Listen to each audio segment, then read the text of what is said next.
introducing what could be just fuel to a fire. We saw the Astralis flames kind of fiddle out a bit, right? It fizzled, it faded, but it was still a light. And we saw something. We saw something at the major that showed that, this was not a team that was going to go anywhere. Clearly, with the length of the contracts on Glaive and on Xyp9x, these are still players who want to achieve more, who want to take on a serious challenge in getting back to a level that some had never seen. And to do that with the explosiveness of a guy like BlameF in Config, who, I love that quote from BlameF, said when he joined Complexity for the first time, when he got side by side with Config, he told him, I could play with you for the rest of my career. And to see those two guys sitting next to Xyp9x and Glaive, and knowing that Lucky is just on the end of this lineup as well. If you are Lucky and you are a young, aspiring star, and that's an emphasis, I want to say star, he has to play to a level that would justify being next to these other four Great Danes. And now he has to, because it's live. The first showing of Astralis and the new Ninjas begins on Nuke. I'm just praying whoever wins this map loses the second so we can get Mirage in this series, because that would be extraordinary. Oh man, it's amazing. It was amazing to see Device play Mirage for the first time, and now to potentially see Astralis and them go head-to-head. That's just a treat. It's going to be Astralis to open over towards ramp, but Hampus gives him a love tap. Config, a heavy hitter, going to be taken out of the pistol. Device may be caught by surprise here that there's a player so close on rafters. The doors swing open, and that's going to give a good chance for Device to have a bit of cover, but BlameF trades it. We've got duels unfolding on separate sides, and an evacuation route from Astralis, in fact, back towards Hell. But Hampus, he played this one really sneaky, and he catches Glaive with his head turned. BlameF is down in vent. Or no, excuse me, it's Xyp9x in the back of the site. Yeah, he's lurking around on the rafters. Bomb is left right in the middle of the open, and they know where the CTs are going to be posturing to try to attack from. But now it's a question of how do we collect the bomb versus 3, and the CTs are doing a great job of covering all of the potential escape routes or entrances. Our control side here has been taken over. Bomb will get recollected. They'll join forces to clear things out properly, and they can potentially go for the plant, but this is where S-Tech can actually strike. And he waits for the footsteps to confirm they've sprinted outwards. Berettas from Plopsky. 2 guns, 2 frags, and an opening round for Nip. Yes, they've already got this pistol round that was very well played. Hampus, as you mentioned, was so tricky outside of Hell, and it was actually his slow rotation that caught him off, right? Because he got this opening duel from Config, and then he didn't overplay the situation, didn't continue to peek and ramp. Instead, he just waited to see if they were going to try to make their way to him. And it's off the kills that dictate where your position is going to lead to, right? If you're going to try to be aggressive because you go down 4v5, or if you're going to be able to have options open when you're up 5v4. And very smart of Hampus to not get too excited. NIP favored by Betway coming into this first map, and many bodies from Astralis tucked outside of Silo. Saw a very similar round to this from Big just last match. I think it makes burst beyond. I think it makes perfect sense for NIP to be favored, of course, because of what they've shown with this roster. But I think, wow, okay. Okay, with just the Glocks. No more of that. Lucky Glock headshot over top of Blue, but the bomb will be caught in an attempt to cross. So that just kind of takes a bit of pressure off of what was a pretty chaotic situation in Device's hands. He didn't really give us a FOMIS trailer. But, when we compare the roster side by side, there is the argument that Astralis have the better one on paper, right? So even though we've got Device on the other team, I feel like we've got a lot more consistent and proven players overall, and an inspirited roster, with the best IGL of all time. Yeah, with tons of support, an organization that gets behind them. The investment is there from Astralis. Not in this round, of course. Just the P250 still for BlameF to work with. Everybody else working Glocks. We also have yet to see Device really get comfortable. Like, he's been getting better as the months have rolled on, but not nearly at his level that he was on when he played on Astralis, and that's also a question mark. And he alluded to that post-major. He mentioned, he thinks he himself could have given more. He said that Rez could have also given us a bit more. Yeah. That they're part of the core. That's the bottom line. Little vent pop here, 7 seconds. Just wanting to die before time. Literally feeding Hampus 2 kills towards the end of it. And with a smirk, he'll take Ninjas to the 2-0 start. Should have let him live. Should have let them both live.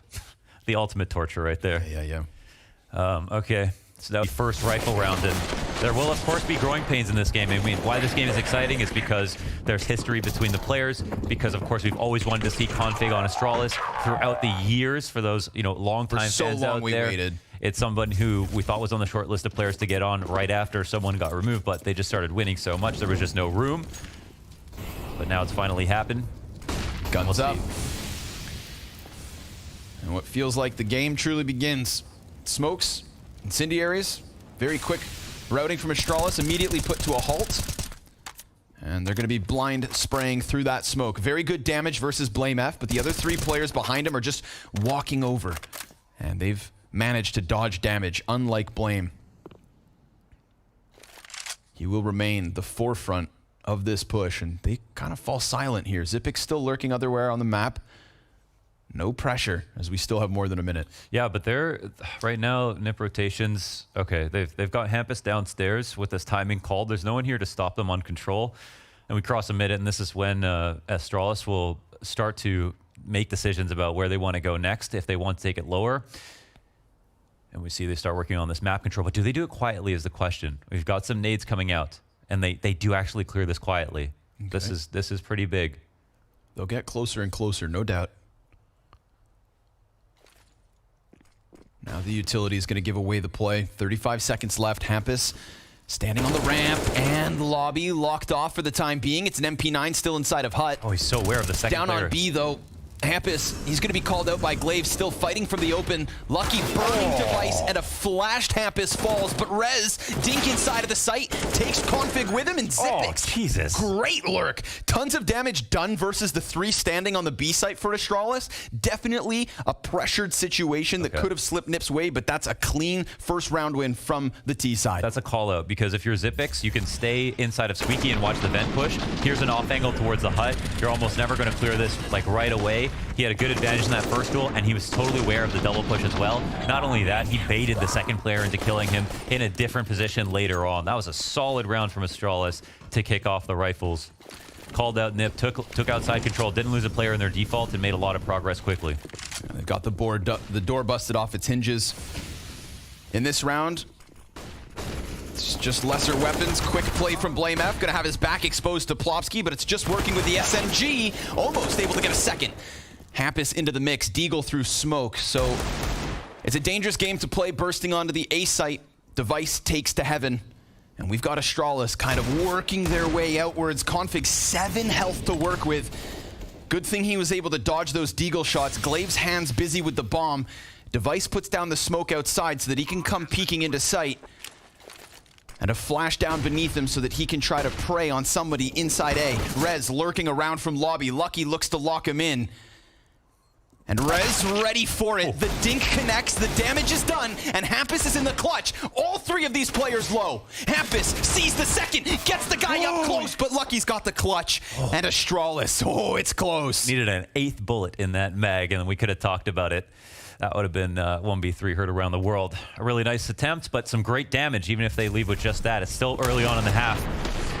Nice attempt on the hold, but a very explosive attack from Astralis. And this is what you could argue is their biggest upgrade in terms of stylistic difference, is that now in terms of an entry pack between Glaive and Config alone, like they've got so much power. And you also pointed out that Blame F was one of the first people downstairs in secret. He was almost exclusively the person to hang back outside of Silo in most of their defaults on complexity. You can already see the roles have changed. Yeah, clear contrast. And what like a tantalizing idea that is, as we're going to continue to piece together this picture of a new Astralis. You know, because he did what he did for so long, right? That was one of the criticisms of Blame F within complexity is that stylistically, he didn't really change. Boost inside of the A site from the ninjas, looking through the gap. Howdy, neighbor. But ramp completely clear for the taking, and by extension, the B bomb site. The reason it just feels like you want to believe in what they can do, and you can see he's in more of his natural position, and certainly they're going to be more dynamic than simply, we've got a new style for you. You can do a million things in Counter-Strike because there's no actual specific roles. You don't choose an agent. You can actually play 5 different roles in any given round, and that's what makes it a really hard game to play. But it also highlights how talented you are as a player. The whole package at times. Oof. Blame F doing a great job just piecing together these frags. It's all him so far, with Astralis taking that ramp room route down to the B-bomb site. Blame F looking for the anti-eco ace. 2 heads to pop, both about to walk into him, but he falls to the USP and Config clears it up. It's the complexity duos full house. You also have the fact that Zippix has now played a lurk position. Lucky comes in the clutch and is actually a very good clutcher, and Blame F that's his most natural role. And all these factors, just there's so much potential, right? And just because there's potential doesn't mean that it's going to work out. I mean, like, you know, greater projects have failed. Yep. Blaze Clan. Oh, sorry, did you say something? No, just a, Oh. yeah. What's going around? Okay. Yeah. All right. Well, NIP, no ops on this round. All silenced M4s. Let's see what the tempo is for Astralis. It's going to be a quick one. Right into the site. They catch Esatag, spotted him one up high. Oh my god. They know that Plofsky's here, but God. Config kills him. 2 frags from Config as he comes out from Hut. And it is Astralis cutting through this A site like it's nothing. They ate every flash like they were starved for 4 days. They just loved it. They lapped it up. They got all pushed off their positions. No one could help each other. Communication was completely useless in that moment. That was a beastly execute. Damn, dude. Rez in the depths of CT spawn already. Insta save call. Astralis smash through A site. For NIP, one of the biggest things that of concerns with their new lineups that they were struggling on T sides, and Esatag didn't have good T side statistics. Saw a couple of people put up pictures of stats in highlighting that over the last year. Now, of course, it's a little bit weird because for Esatag, it's been one of those tragic stories of, like, you know, did each team have enough time for him to do anything about it, or, you know, were the systems good enough? And when he was on Astralis, he did literally nothing wrong and then got cut. And that's why you're always holding out hope for him as a player. And we've seen what he can do. So this is supposed to be his most structured team, where he's most comfortable, and he's actually going to be able to play lands, you know, in a environment where he can play and have a facility to work from as well. So this will be the best chance for him to kind of prove those stats wrong, or really show what he can do once again since his time on Astralis. But lots of questions. And slowly we're being fed the answers. 2 M4s, of course, for the Ninjas. What's left of the previous save. Nice position from Hampus next to Red. But Blame F holds off, and he's not alone here, no. He's got Glaive behind him. Oh, good jump up from Hampus, but the spray's not so clean. They're like stormtroopers. Whew. Glaive stands at 22 health, Hampus just 14. Imagine how long Star Wars would have been if it was just Stormtrooper versus Stormtrooper. Oh.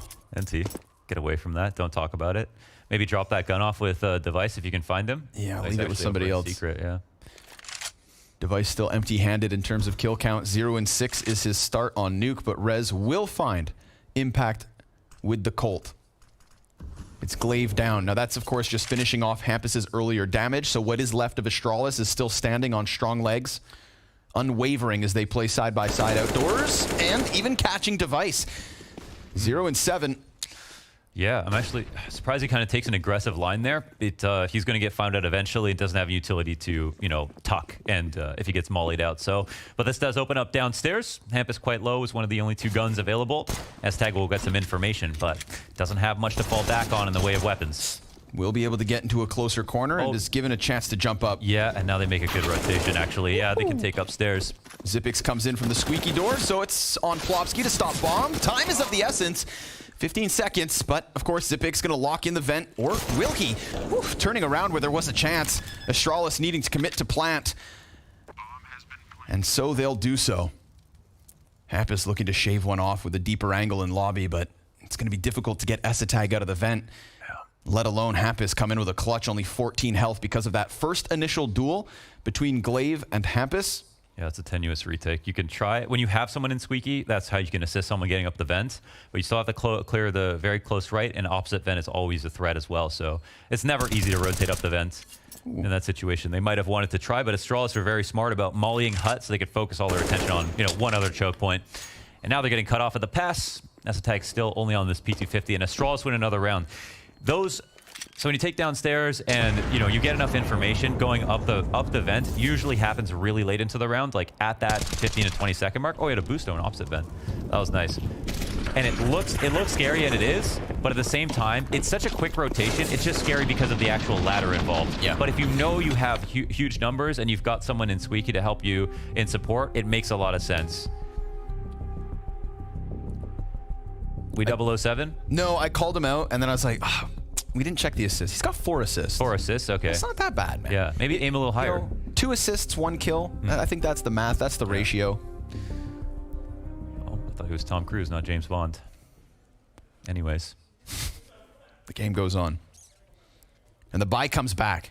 That's the thing for ninjas, right? Trying to get this economy back beneath them. Well, here's their chance. Round 8, full flush buy, both sides.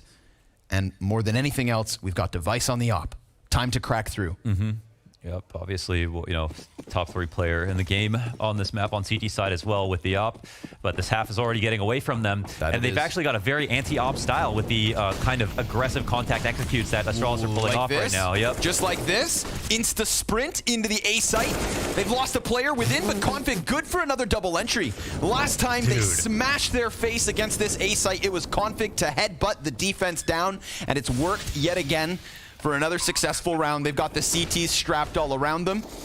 Device still sticking outside of Mini. This doesn't look like an insta-save. Last time Rez was all the way back in his spawn. Now there's still a chance, but Config looking for more than 2.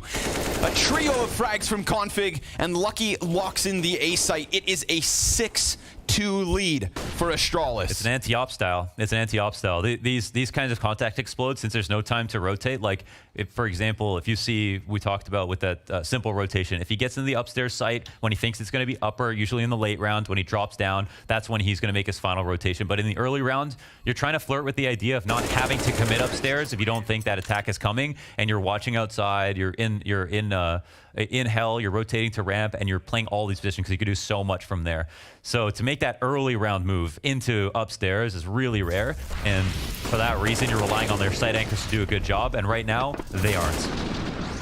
Man, he's just coming in. He's playing so quick. He's treating them like the floor treated his hand when he dropped on it in the airport. Oh my God, you can't talk about that. He's healed, it's fine, it's over. He's back. Man was injured. His dreams were on the line. Imagine breaking your hand and still getting signed to Astralis. Yeah, that's how good he is. And he's showing us worth his weight in gold thus far on Nuke. Config, you can't do that. I actually didn't. You cannot do that.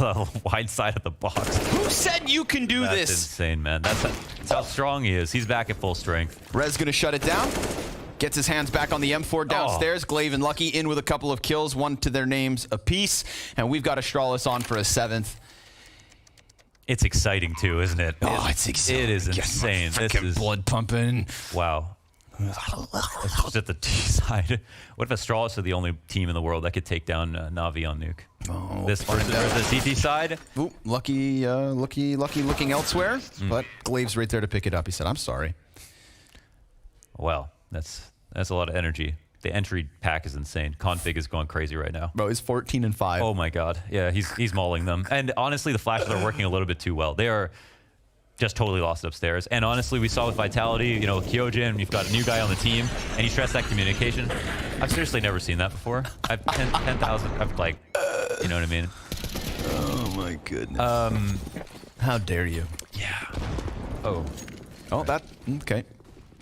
Lend a helping hand. Yeah, that's nice of them. Might actually make a difference. Yeah, very well could. Jokes aside, that's 3 players, you know, sub 90. But Config's on full health. And he's also full speed. Man, and the fact that they've just attacked upper, it's so vulnerable right now. Like, it's just a piece of meat that's been malleted for the last like 10 minutes, basically. You have to respect it upstairs. You can't over-reinforce, because if you do that, then that's where Glaive is his conditioning will kick in, and he's gonna look for other places to attack. And you can see right now, they're not doing that upstairs hit. It's always the chance to go back for it if they want to. We can see the L smokes. They're doing their vent boost again. Outside. And it worked. Oh, yeah. Yep, that's twice now. It's actually really powerful, because the only way to molly it is by peeking from inside Squeaky. Here we go, 5v4. That ain't half bad. Chance for the ninjas. Deep garage control. Config going to be left to his own devices outside. And sure enough, S-Tag just able to get onto the staircases. A great headshot angle for him to try and stop the cross. Multiple bodies. And they're coming past him, not at him. Ooh, nicely done. Swings wide off of the decon door. Glaive trades, res in position, stops the bomb, and we're in for the Blame F 1v4 with 15 seconds left. So desperate is the word I think I'm looking for. Device attacks him from the back, and the Ninjas have put an end to that streak of Astralis. Kicking off with the vent boost for the 5v4. Yeah. And then this kind of, you know, just... It's like a 3-1-1 right now. Where they've got a couple of lurks in every round. Sometimes it's outside and in lobby. In this case, yeah. This might have also helped a little bit. I think Glaive just got a little excited. He's probably going to use that nade to blow up and squeaky or something. I don't even know. Yeah. Nade the cross outside, something like that. But Nip get on the board by destroying the 1-1 in the 3-1-1, right? And that is a good start for them. Gives them a lot of information as well. But Astralis are leaving a different lurker every round, so it's really hard to know if you kill one person if that guy is solo. I like this. Glaive leading with the op. Posts it up early outside. We saw him op a little bit at the major. He was actually really good. Yeah, man. Yeah. I kind of like this idea of Device versus Glaive outdoors right now. The Device takes up a position inside of Garage where Glaive was previously peeking. And now Device is not scoped in towards this. The grenade's going to serve as a distraction. He is exposed to the left side of red. Oh, what a shot. Nicely done from Device. Alrighty. That's another 5v4 for the Nip. And Ninjas in pajamas. They've won a round just previously off of a back of this opening kill. Yep, and you need to be converting 70-80% of the time. Just that's it. But a different route this time, Launders. Instead of going downstairs in the man disadvantage, they're looking to challenge outer.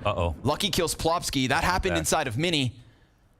From Garage to Mini, a CT falls. 40 seconds and Config on the cusp of heaven. I think they might have known that he'd get up here. Rez is holding it, but he's periodically watching this, and Rez fails on that attack. That's with heaven. They can crunch upstairs. This is very dangerous. Player down beneath them, an Esatag Hampus looking for info, but instead he takes an op shot to the chest and Astralis redirect. They are pushing this bomb towards B as Zipix comes out from decon. This is such a nice play. There are layers, but there is still life as well in the Ninjas camp. Device and Esatag a kill apiece and a 2v2 with the bomb planted down on B. Esatag goes one better, and now Glaive is going to have to clutch with the op in the post plant. Has doors open, knows Esatag's on site.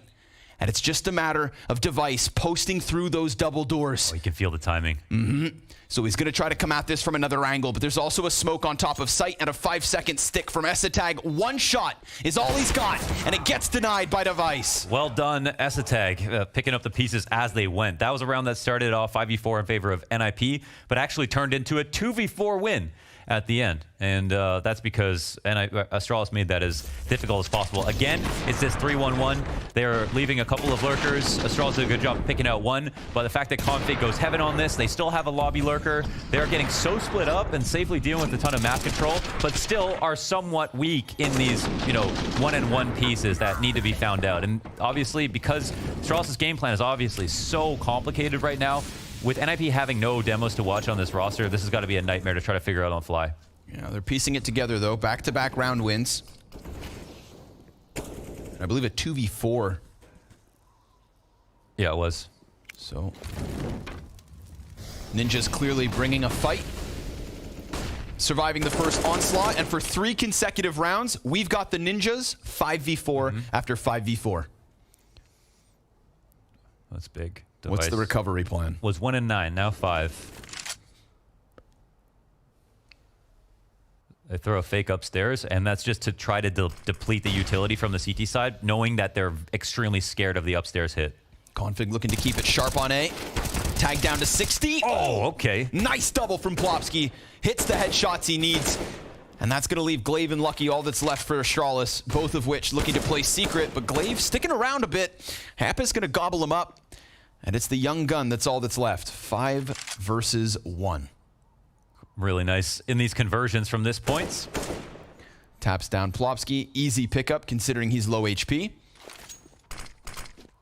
flash for the bomb grab. Insta-dink by Hampus. He is everywhere this round. Yeah, and that's what he should do, right? I think Sponge brought it up that he's probably the best player on the team right now, which is not supposed to be the case, but he very much is core as the IGL and was dragging them through the major. They wouldn't have made top 8 without Hampus. Look at that last series versus Copenhagen Flames. I mean, he was by far and away a superstar, not just a star. And that's what they need him to continue to be, while other players on the team may suffer from some inconsistency. All of them took turns struggling on stage, but that's a different conversation. But now the Astralis game plan, at least it's not, I wouldn't say figured out, because who knows how many layers there are still left to find, but at least NIP are getting more comfortable with the ideas that they're bringing. And the tempo, I think, is the one that you have to forgive them for not being able to understand yet, right? Yep. This is a totally different Astralis. I've never seen them play anything like this. And it looked really good out of the gate, but the Ninjas have stabilized, put up a defense, but still fight versus a 2-round lead. Back in with the AK-47s, Astralis. Looking to use Blame outdoors. Wall of smoke. Gonna keep the attention of a couple of Ninjas players. Notably Device behind Little Blue Box. Tons of utility usage here coming out of Blame F. They're really fighting for the secret control, and he gets through unscathed. That's a weird one. They got Lucky two. right there with him. Yeah, 2 in the cross this time. So hard to read these numbers. Feels like ramp has been underplayed a little bit from Astralis. Looks to me like maybe they're going to look to throw that into the mix, so we'll see if Rez is able to stop them. He's been relatively uncontested. Hampus towards Decon. Ooh, sticks around for the fight and cuts down Blame F. Device is up in position towards ramp, so it doesn't even need to be Rez, because the Opera's in position fast enough to stop it. A jump up, a missed shot, a wide peek, and a second shot that's gonna go astray, but Lucky's tucked into control, and they're hunting him right now. Hampus comes up, and Lucky shoots him down. Rez now tucked into the ramp corner. Config has to hard clear this, and you can see him figuring it out. You can see them piecing this together towards the B site with 40 seconds still up. And a smoke towards Decon, but they need to hold off double doors. Plopsky's about to swing it, and he's got himself a second attempt. A wide peek out to kill Zipix, and a 1v1 for Config to try and clutch. This is a hard-hitting Config, 16-8. And he gets around towards control, silently coming down the staircase. Plopsky starting to piece this together, but no! The reaction! Snaps for the headshot! That's a Plopsky like we haven't seen. That is what they needed. To do it to Config too, in that fashion. That's beautiful work, man. What an unbelievable half we've got so far. Man, and what they did right here, they had one guy watching control door, the other one was smoke, but they opened both doors simultaneously. So you looked at Decon, and then control swung open, and that's how they put together that 2K. It allowed Plopsky to get into the position to win the 1v1. A very nice tactic to set up that clutch.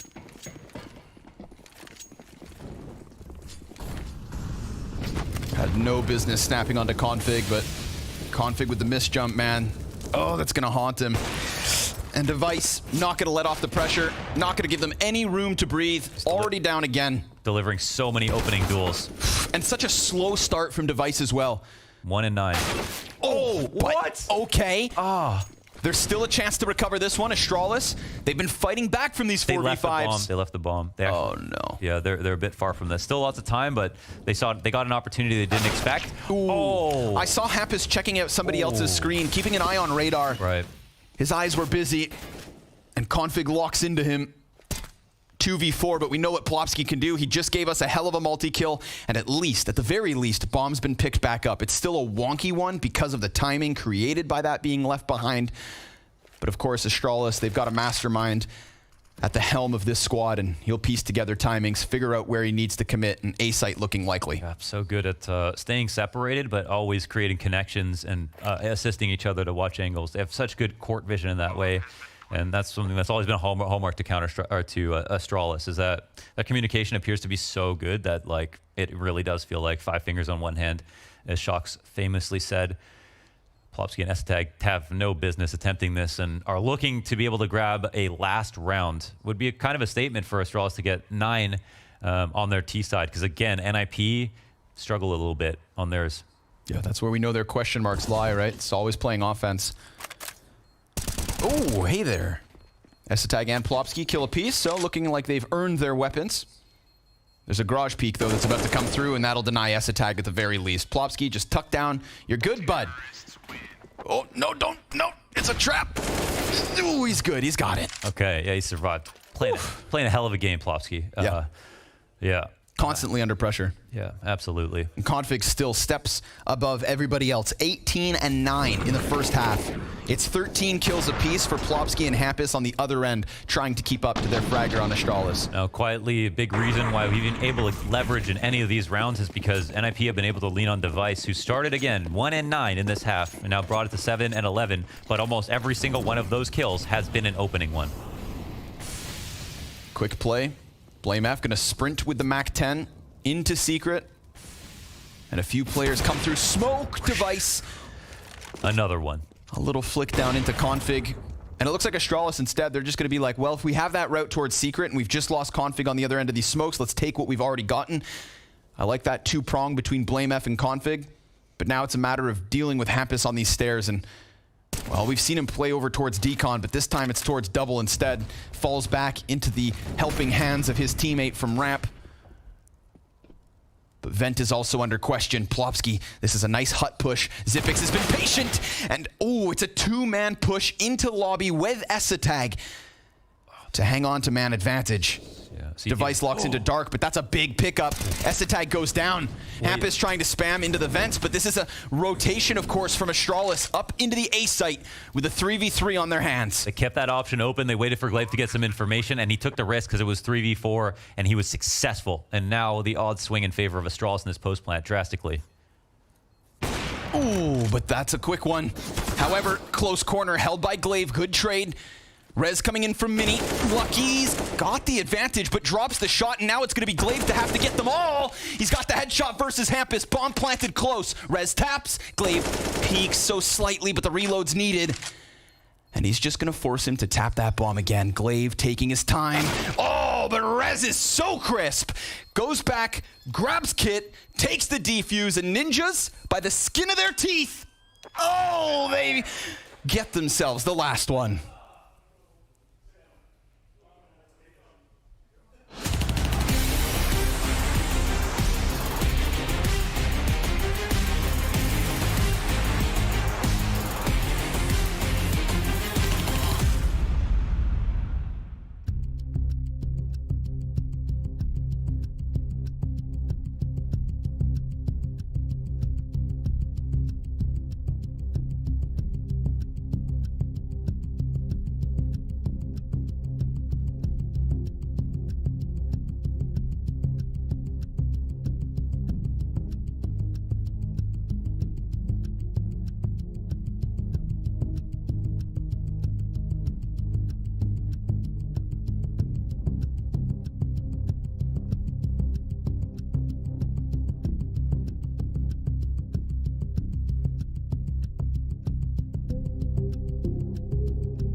Talk about by the skin of their teeth, man.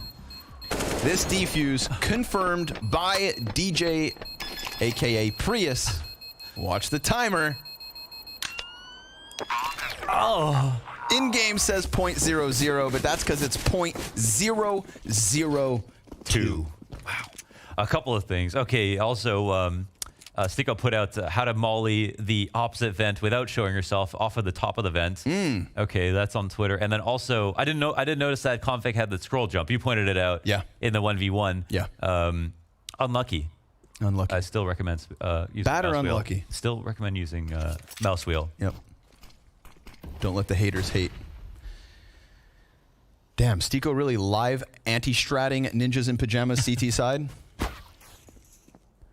Yeah, I guess they could have used that. Ain't no rest for the wicked.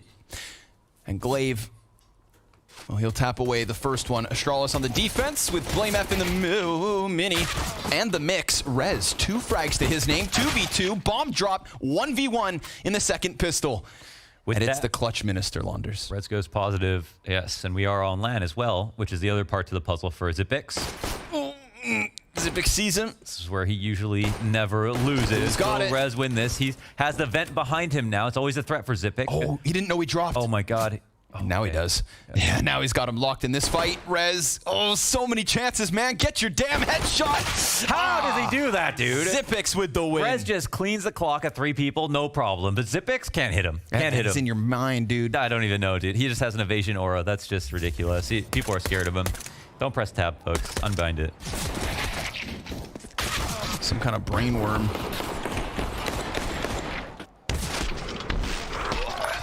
That's just what that's why you pay him. That's why it's 2025 Zipix right there. Because he gets you the big ones. Yeah. CT side starts off with a bang from Astralis. A lot of hype. Betway odds still in the favor of Nip, despite being down by 2 rounds. Okay, all right. Yeah. Headshot through the box, make it look easy, and that's going to allow Blame F to push forward. We know he does a little scouting. Yeah, he's fond of the scout, eh? Aye. Blame F, though. That's an easy pickup for him, because Rez preoccupied with the player at a distance. And, of course, it's Zipix versus 3 on the ramp room. They're going to try to double peek, and they will get their kill.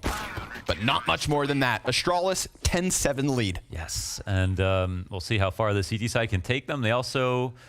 Did they score the pistol? I can't remember if they got the first one. It looks like, no, Nip got the first 2 rounds, so... Yes, sir. Yeah, that's actually, I think, argument for Astralis and, like, their streak and how they actually, won a lot of really, really big, like, rifle rounds in that first half. But the pistols are going to play a factor, but good, always good when they're even. Always good when they're even. When it comes to the story of the match. Another one where they can try to rack up some of the economy. A couple flashes outside to deny any space. Device from up top. And it's obviously become very clear that Device was what helped them get back into the game and is now coming closer to having a respectable half, even though overall it wasn't amazing for CT side. A lot of openings. Oh, yes, sir. But he's definitely online now. Yep, solid recovery, and a recovery within a half normally can set you up for a good second. Of course, we'll have to wait to see the ninjas on their guns. For now, it's going to be Astralis to continue and rack up these easy ones. Or so it should be. Blame F and Config doing good work outside. Body after body, they're all going to fall. It's a flawless conversion from Astralis. Yes, no problem, and that does matter. The fact that they can keep on to the MP9s, and sometimes this can be a double-edged sword if you don't upgrade anything. And actually, they do upgrade one of their MP9s. They get an op on Glaive. Not too bad. They get an op on Glaive. Glaive. Wait, Glaive. They get an op on Glaive. Op on. There is Lucky does exist. I would be really worried about my spot on the team, honestly, if I wasn't going to be opping. I won't lie. I think that is something that you'd wonder about. Does Glaive want to consistently op? And he can. He definitely can, but it's just a question for Lucky. Not to say he's not a good player outside of that, but that is what he was hired to do. So, okay. Let's see what he can pull off. Alternatively, right now, Lucky's playing A-site floor. As opposed to, obviously, Glaive outside. No, not even. Glaive actually goes for the lobby, for the ramp. Solo ramp setup and a barrage of smoke grenades trickling down outdoors. All of which could set up Zipix. Just toying with the side of this incendiary. He could find Hampus, and sure enough, standing in the open. Beautiful play. Maybe set up by the CT Incendiary. Led Ninjas to believe that Astralis didn't have prying eyes from that position. In the meantime, not only do we get the op pick up on ramp, but Config kills Esatag through smoke, and this is going swimmingly for Astralis. Yeah, that's kind of a mistake, right? Like they think they both threw a molly. I think that the T molly, as they're trying to cross outside, this doesn't go a few stairs down. It doesn't have to go to the bottom of stairs, because sometimes that can push you up. But from that position, it was just, you know, a nice cover for Zipix. They did find timing To take a peek. but they won't find Blame. Plopsky 1v5, shut down by Blame F, who doubles up to close it. 5-round lead for Astralis, 12-7. And unfortunately for Ninjas, there's no buy in the card. Be a nice bit of revenge, huh, from the 16-1.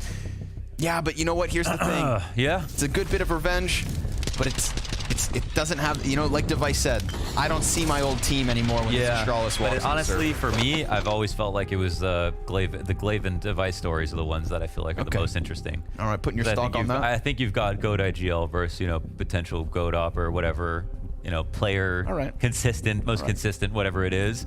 And those storylines have always been very interesting to me. So listen, whether Device says it or not, we paint the picture right here. we drop the narratives, for better or worse, yes. So yeah, that's also why we've got to be very careful. But that's there's gonna be a bit of it, you know, mentally. But yeah, it isn't the exact same team. That's true. Okay. Neither rifle. We didn't really have to see Glaive come in because they didn't go ramp in that round. Yeah, he just picked one and then fades away. Oh, he picked one. Okay. Yep. Kind of adds it to the tally. You know, those 3 kills that kind of trickle in one after another. Yeah. Puts his name on one. And a varied ramp setup with Zipix immediately playing something different. Plopsky, aware of the possibility. What you doing, Zipix? He's making sound. Oh, and his Incendiary gets extinguished. Frag, it kind of baits them right in. Easy pickup for Zipix. He's got a third.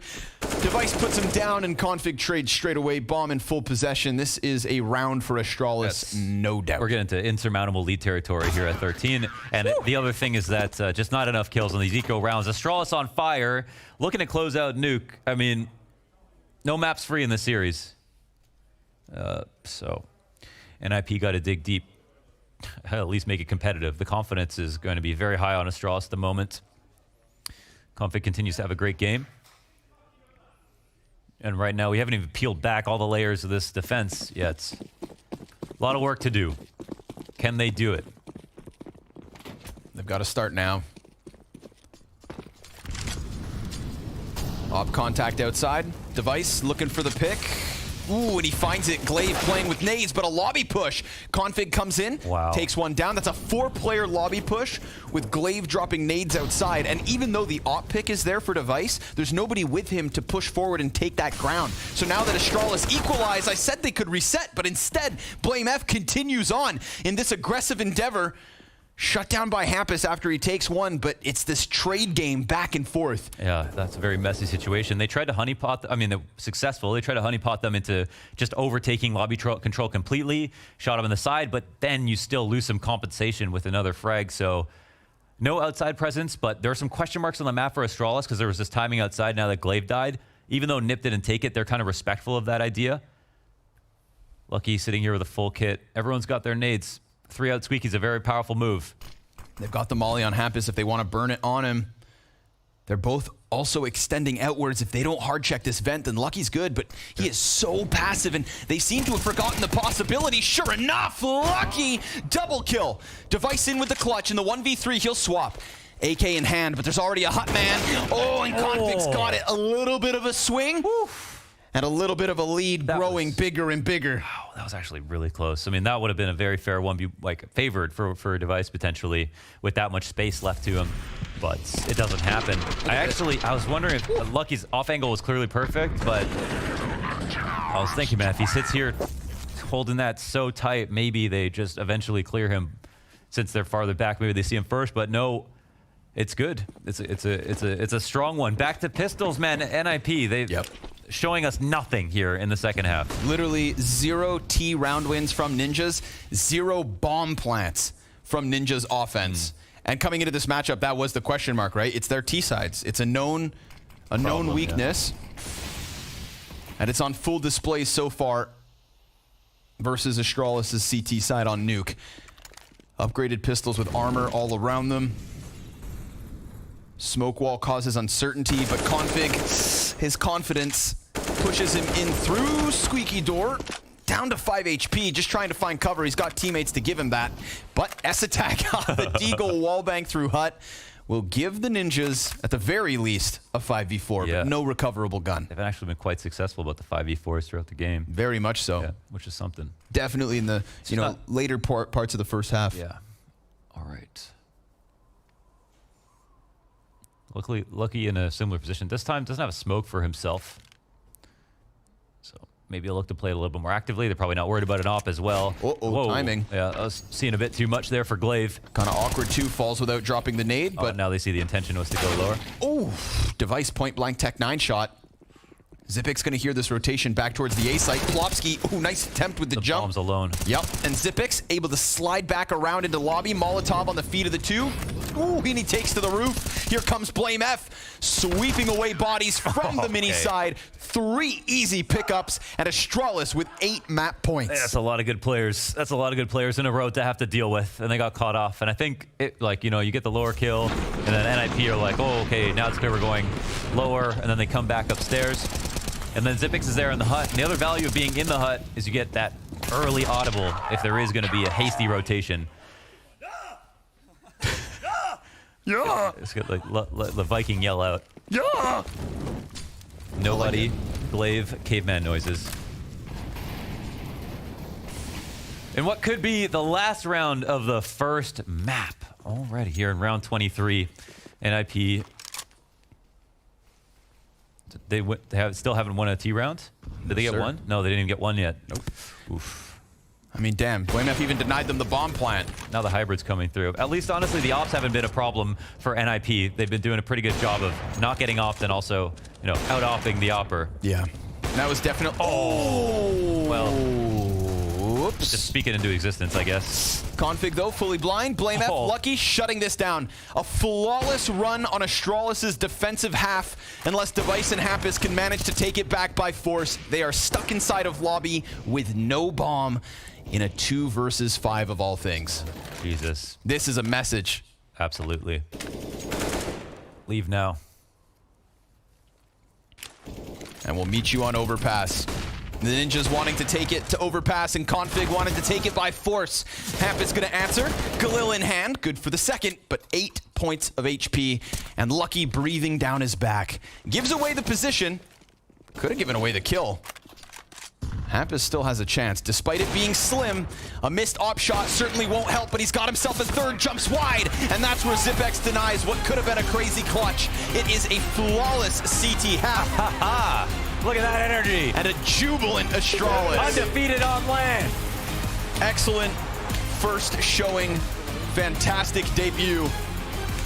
But it's just it's a best of 3. It's not a best of 1. No doubt. We've got more to look at. Still, I think an important first game for the Astralis camp to just get underneath their belt, and especially to do it in a convincing fashion. A solid, locked out CT side and overpass after the break.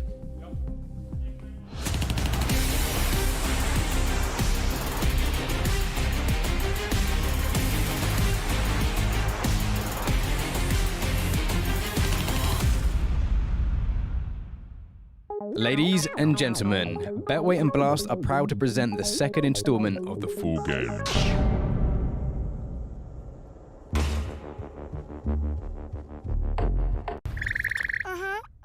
Eu consigo entender você. Eu não sou super forte que nem a Luísa. Os burros fugiram de novo. As apostas estão encerradas, tá na frente do Falenzão. Apostas encerradas no jogo paralelo, né? 16 Astralis, 7 NIP, cara. 27 kills no config, velho. Pô, às vezes os caras juntaram...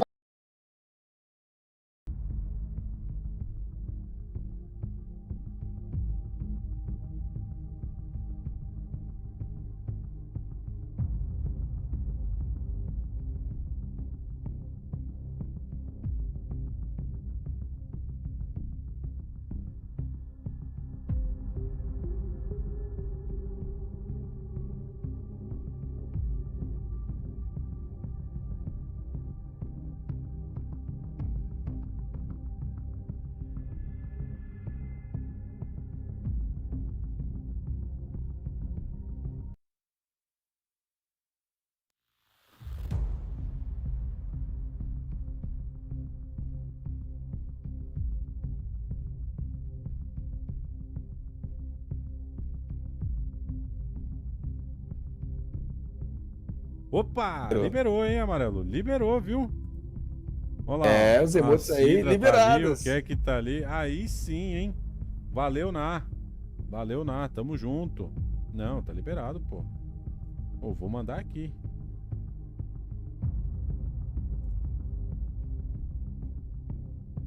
Cadê? Vamos ver.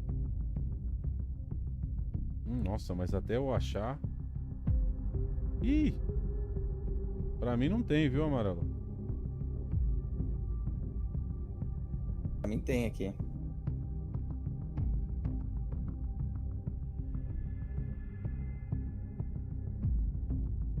E você viu que o Gal trocou o... É, eu não consigo também não, Napa. Eu também não, viu, Amarelo? Você viu que o Gal trocou o logo ali? Botou o capacetinho lá? God, né? Mas... Bom, 7 minutos pra volta. Daqui a pouquinho a gente volta. Vamos renovar a água ali, né? Comer aquela maçã, Amarelo. Daqui a pouquinho estaremos de volta. Tamo junto demais. Até já já.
Voltamos, Amarelo God, Missuta. Escuto, estamos na escuta aqui, Napa. Voltamos para a partida. Equipe e Astralis, 1-0 na série para a equipe da Astralis, hein? 1-0 na série Astralis. Agora jogaremos para o mapa da Overpass, Amarelo.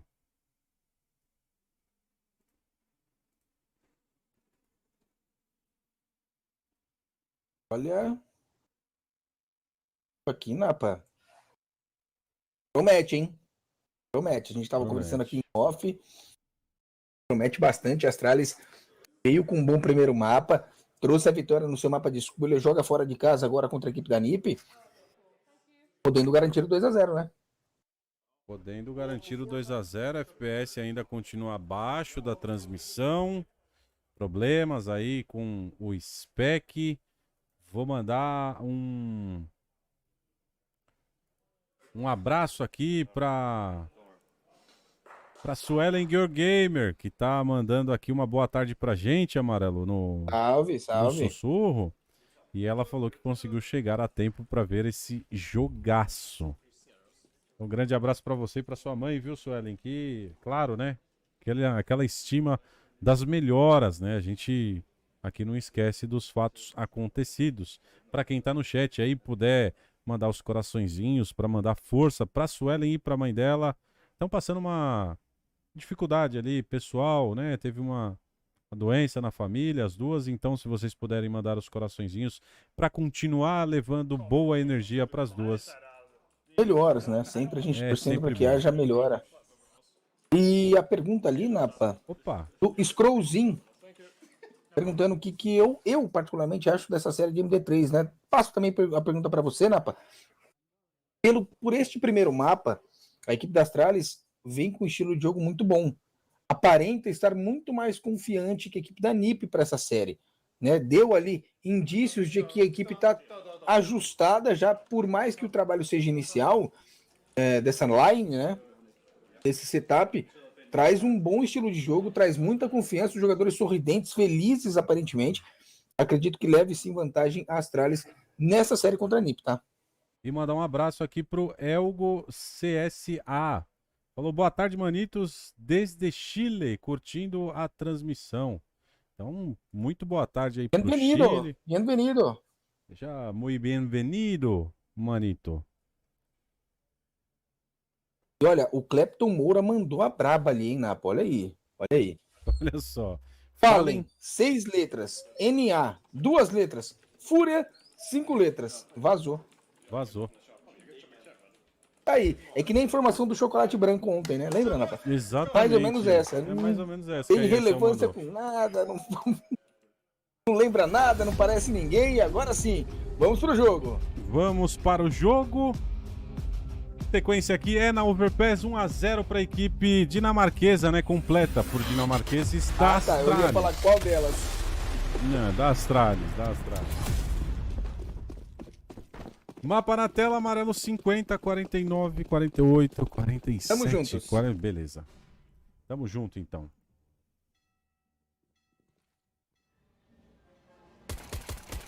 E aqui, Blame F config 2 eliminações. O Rampus traz de volta. Consegue o ganho de espaço aqui para dentro do bomb site. Vem o trabalho. Avanço, né, da equipe. Olha só, o Lucky pega mais uma eliminação. O Ziteg consegue trazer de volta para sua equipe. Ele tá sozinho contra 3 jogadores na API. A situação complica para ele. Fica delicado aqui nesse round. Olha, ele tem a C4, Napa. É bem verdade. Mas para poder trabalhar aí essa sequência de round, para a vida do jogador da equipe da NiP. Ele vai tentando ganhar espaço para dentro do bombe da A, pouco a pouco chegando ali pelo banheiro. A marcação feita no bombe da B é muito forte. Só que no bombe da B, na A tá totalmente livre. A tá livre, tem pela imagem, né? Nossa, deixa eu dar uma olhada aqui. Pela imagem tá 1080, mas pela imagem tá chegando no contato aqui o Papai Glaive. A C4 foi ao solo. Olha, a C4 foi ao solo, né? Consegue aí colocar a C4 no chão, troca tiros com o primeiro jogador. O Glaive ali na marcação faz eliminação para cima do Easy Tag. 1-0 Astralis. Tá feliz o config, hein? Tá felizão o config. Meu amigo, olha, ao que tudo indica, muito bem recepcionada a nova casa. Casa essa da Astralis, da Estrela Vermelha, amarelo, do To The Stars, como você gosta de falar e como você é grande fã da sua Astralis. E ponto muito bem construído, mas melhor ainda para a equipe da NiP, que salvou o plant e o Easy Tag.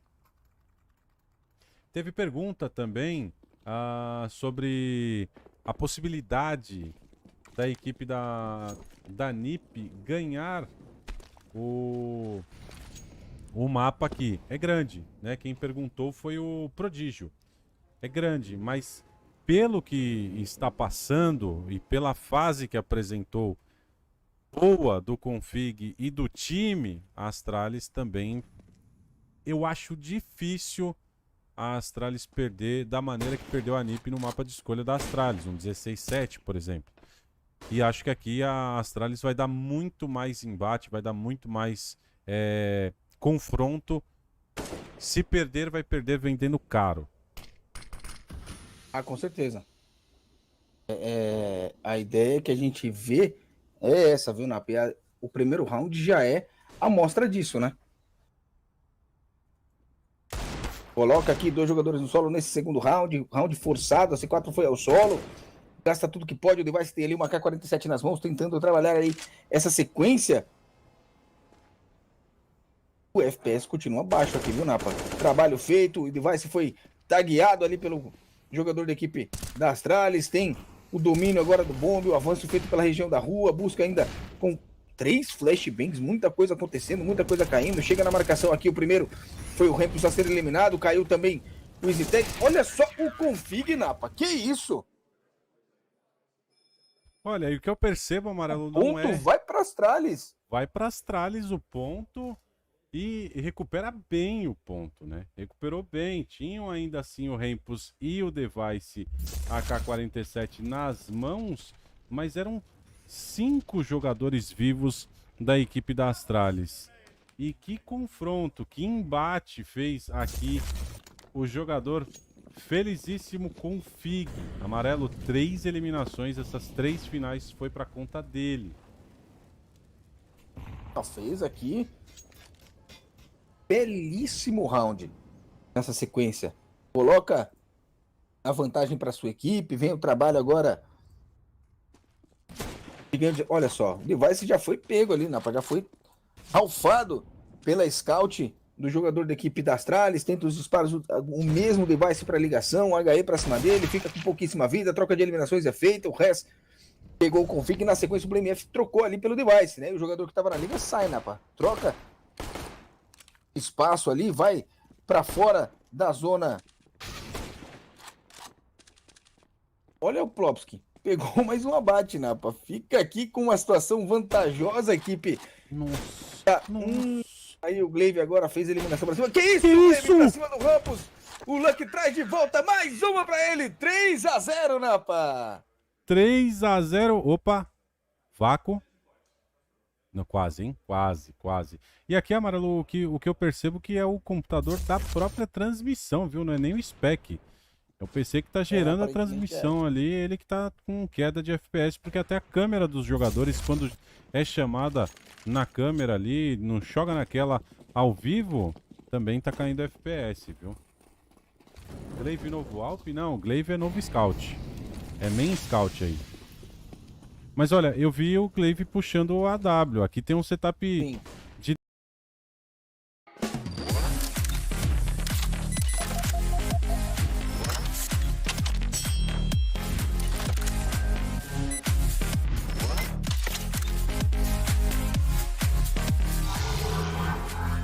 Device and Glaive. It's like they're on the same team again. Oh my god, but they're not. And but they're not. surely Glaive's the one to make noise when he moves back, right? Device is going to be lurking as hell. Tag with bomb. They are literally walking through the site right now. Tag with bomb trying to come in through party. He's going to get caught off. Oh, wait a second. But no, Glaive's not going to have any idea they're on the site right. Oh, he just backs up into 3 players, but has no clue. Oh, this is such a weird spot because It's going to leave Device. He still pushed forward. And yeah, the second player caught off guard. Make it a third. Zipic's not able to react fast enough. So what a wonky situation. And yet, solid recovery from the Ninjas in Pajamas. Unlucky, really. Yeah. And that is something that it's kind of hard to put put it exactly pin down why, that can, like a moment like that can happen. But you will find, that's going to happen less to somebody who's just more regularly opping on like a part of a map, right? Those kinds of timings are going to be less possible and just less likely. But Device also had no idea that Glaive was just right in front of him on the inside of bathroom. So close. Yes, it was a two-way street. Interesting spot. This one right here, Blame just had no idea he got spotted crossing, even though he went silent. And even after Glaive goes down, Device is way farther ahead and wasn't even the guy to kill him as well. Had Shadow on the staircase and then commits for the second. So very nice bit of timing here employed by the Ninjas in Pajamas to get themselves in. That was a strange one. You just kind of walk past that. Weird timing. Game goes on. Game goes on. But it was an expensive loss, right? 2 ops. They can't instantly buy up into those ops again, so that'll be something that they'll have to forego for this next round, even if they do buy. And it is a very mixed buy. They do pick up an op on Glaive. Configs all the way down to a Deagle. It's the amount of money spent. By no means ideal. And yet doable.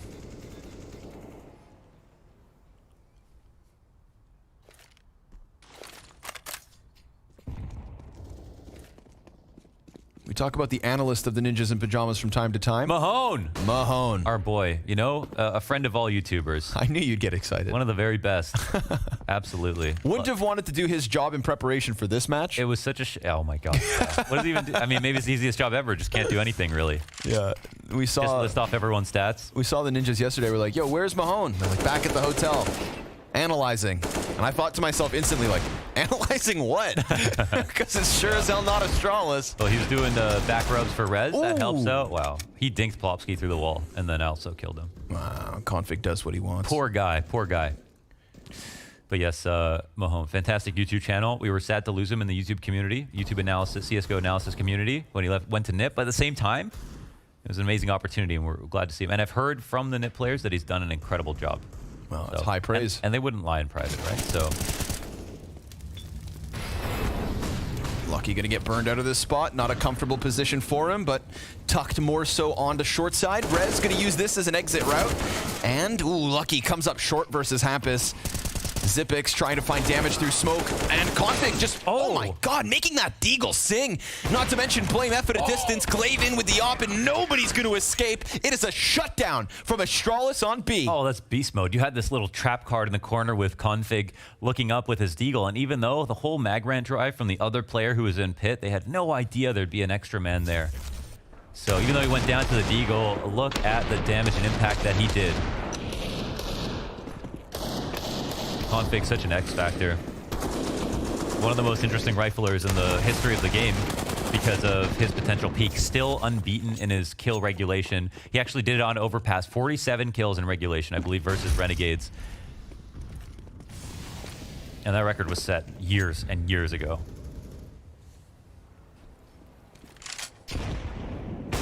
Oh, Lucky gonna fall victim to Device. His prying eyes through short side. Flame's got to extinguish the Molotov and run back up towards Party for a duel. Hampus gonna give him that fight. Boy, Map's gonna win it. Oh, he's so prepared. Straight jab to the teeth. Hampus down for the count. Config challenging the connector door. That's gonna activate Rez. He feels like he could find a bit of timing here. Glaive towards barrel spotted and just insta-pop. He saw that off. He freaked out. He's like, you're dead. You're not looking at me. Yeah, and it's like moments like that, you probably wouldn't see Device get caught off, in those positions. Oh, Device spots a barrel. Warning shot. Yeah, the rotation back is actually going to be kind of difficult. They throws a flash. He does get out, yeah. He had to do it in some kind of risky way, but he managed it. This is everybody coming at him, though. Ninjas. Let's pay attention to support here from his rotating teammate, first and foremost. Config from Bank playing behind boxes, maybe looking to draw attention. Good spray from Blame for one. Config's been set up. He drops bomb, gets around into the cover, Oh, yeah, takes a right. second with him, and now Device locked in from the flower pots, hits the first shot, tap. Good night. Brutal. Config's got the clutch. Damn, man. The way he plays it, it's so confident, but it looks like such a checkmate. Like, what are you supposed to do there? Most people would play it kind of 50-50, stand behind the box, take half of the angle. No, he gets out right in your face and says, I know exactly where you're going to pop up. I'm going to win this duel. So many other players would die in this position. 1 for 1. That's bonkers. Hell of a series from Config at this point. Yes, sir. 5-1 start here for Astralis. And again, it looks like they can't rely on their ops. But again, it looks like that's not even a real problem. No, because they've got Config. It will be in the greater scope of their matches. Yes, sir. Right? And that's something that they're going to have to address. And Yes. there is also the idea that, of course, this is, if Glaive is taking on this role full time, that he'll also improve as the games go on, if that's really going to be the case. But I can't help but feel like there might be a different change that happens with the roster. It's just... It just is a more natural one. You know Since what? he's such a good aggressive rifler. You know what they want, right? You know what production wants. Farley to join Astralis? No, they wanted me to read that, Wanders. They're giving us signs. Do it. Literal signs. No, it's too late. Can't give people what they want all the time. Then they get their hopes up. Well, I'm a nice guy, so I'd have given it to him. I also didn't notice right away. Oh. The next one, I'm going to make you read it. Nope. Yep. Nope. 1 rifle this time around. Do you believe in the single rifle? Not as much as I believe in the double rifle. Yeah. Nothing quite like the double rifle. But, you know, playing pistols up close onto A site is always something that can work out on a map like Overpass. Especially when you get setups like this on the double long, because the pistols can just play through bathrooms, and then with the snap of a finger, they are in your bomb site. Within the range of lethality, which Hampus currently is not. Pinned down behind the old oak. Scouring the bathrooms, clearing out short bath, coming around to long, putting some pressure on the A setup to get everyone back behind Dice. That's the goal. But Astralis, they're pretty frisky. And blame F. Look how aggressive he's being. Ooh, he's nug. It's a bit labored, but he gets there. Gonna be attacked from bathrooms. Still manages to kind of like cut off a bit of a push. Oh, but he looked away. Hampus will fight over the flames. Device, that's the AK we're talking about. And Glaive turned his attention. He just got tapped by Rez. Yeah. Perfect distraction and a perfect double. Ooh, between Device and Rez. Deagle comes in to lend a helping hand. You scratch my back, I scratch yours. We plant a bomb, we blow shit up, and maybe we take a second round. Op's not even shooting at this point. Glaive is literally not even taking any shots. So that might be, it just might be a liability, because maybe you want to use it in this game, but you also save so much money if you don't. And surely there's more opportunities to be in the round if you're just rifling, if you're Glaive, right? The solo AK round. It worked. It worked, yeah. When we believe in the double AK, that didn't work. But that's the prime example that I'm talking about. When you get your pistol on the exit of bathrooms, like that's such a viable hit. You see how quickly, you know, I'm assuming Device has to get the kill towards the dumpster, but Rez goes from bathrooms to on-site in the matter of a second.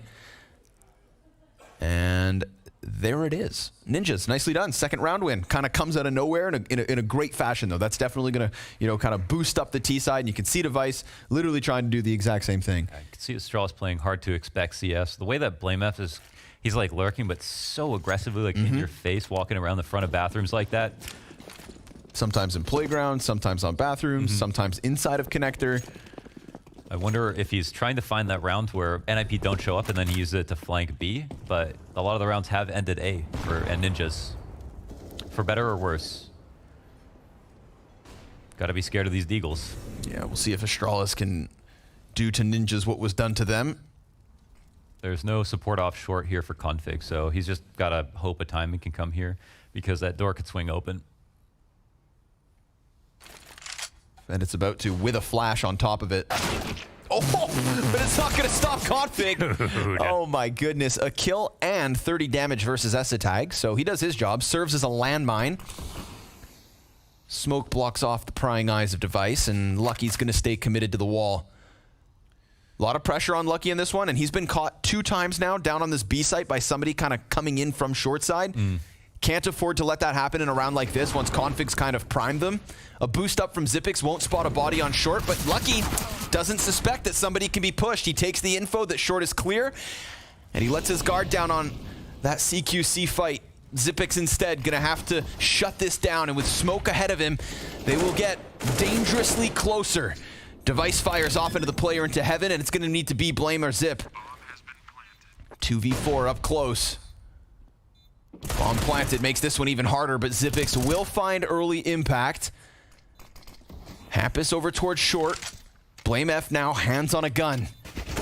But he's lost his teammate through the smoke. Good job by Hampus to find impact, and Rez will close this one out. Deny any type of a success story from Astralis with the 2 rifle buy. Got to be careful with that information sometimes. They go for the boost, but it's not everything that they see, and Hampus finds the timing. The setup had a few holes, like even in this position. Obviously, that shot's so amazing because Config does not have an advantage when that door swings open. That's what you're supposed to do to clear out that area when, someone's solo out there with a flash. Overpass B site's so interesting because you can know that there are multiple players back pit, but you can still safely plant the bomb, and there's this line drawn on the sand type beat with that interaction. You just ignore them. Yeah. The game gets a little bit closer. Like most problems. Always healthy. Just ignore it. Config, hard to ignore this. Bro. Again, he's good for a headshot and some follow-up damage. Glaive gets magnetized into the line of sight of Esatag. 13-6 for Config already in this half. Casually dropped 20 or something in the first of Nuke, if I remember. Yes. Did a hell of a job in his first official with Astralis. Blame F US from all the Great gun. Can't believe it's free. Yeah, right. They just got boxes of them. Look at this. Just the one tap. The laser. How many did he see there? Did he only see Blame? Well, it's led the T's into the B site. Yeah, and they're gonna find this one for absolutely free. All right, this makes the game a lot more interesting. Some very unorthodox situations, but I think it's also a product of the fact there's just so little tape to go off of. I have nothing against Astralis, but I hope this goes 3 maps because if we had Mirage in the veto, oh my God, but then don't get to see it, and you don't get it, that's just the worst feeling. What's that really? It's the worst feeling possible. Yeah, that would be a shame. So we are fingers crossed for science. Yes. Sometimes we have to make sacrifices for science, and Astralis, they just have to accept that. Yes. Of course they won't, and I'm okay with that too. Gonna fight tooth and nail here to try and keep bodies inside of the bomb radius, but it's just gonna be Zipix to die. Goodbye. Nail to the wall, give it his best shot, try to get a dink off. Maybe they're playing close. A 4th for the ninjas. Yes, yes, and the game grows closer. Now it's kind of weird how the way that rounds are won, but there are clearly problems for Astralis. Like, even if some of the kills are like, oh, that's a strange situation, that probably wouldn't happen twice.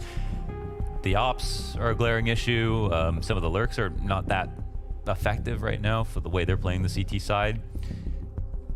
They're not getting that really consistent coverage over A and then drawing the rounds out and the utility out into an execute. Most of these rounds are ending in a default. Zipix being vocal in the TAC timeout. Got some ideas coming out of the Zip. I'm scared to know how many ideas are up there.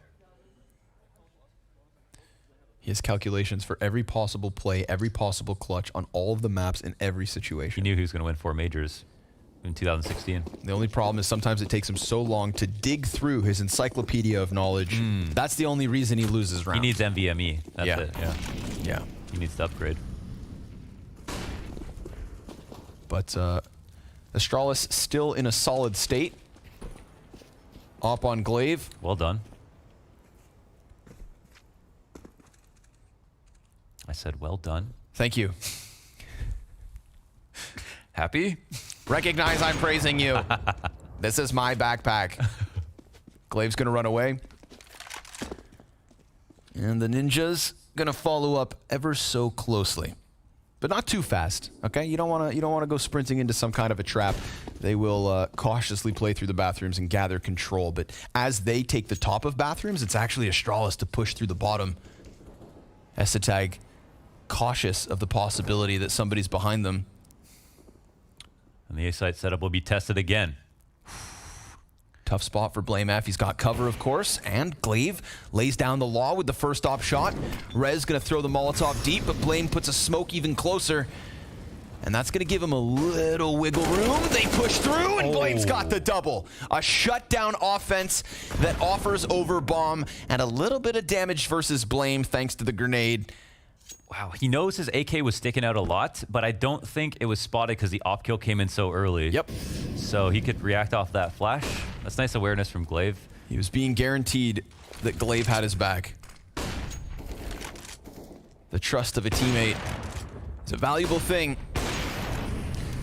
And I think this idea to kind of starve out NIP a lot more is working out. We do have Glaive playing kind of all the way back in this situation. In the safest angle, it's the hardest to get timing. Like, it's actually impossible for him to get timing there because he's got Blame F watching the outside of Divider, so there's no way that, you know, device walk-up could happen again. So it's kind of a vanilla way to start the round.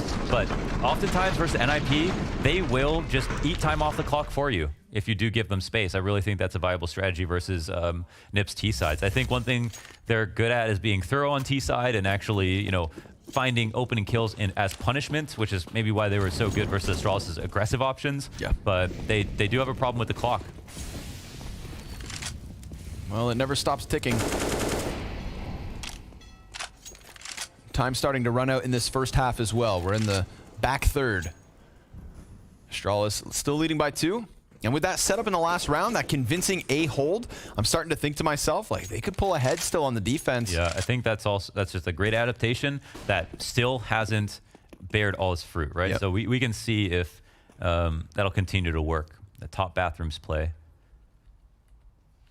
To me, it's really just that, like, dominance on the B site that's anything. Blame F. Oh, that flash is tough. Yeah, perfect. Woo. Iced out, never had a chance. And never had a teammate either to help him with this one. He was very much a one-man army. Where was that? Oh, utility drop. Hampus going to be the grenade mule. He's locked in the corner of long.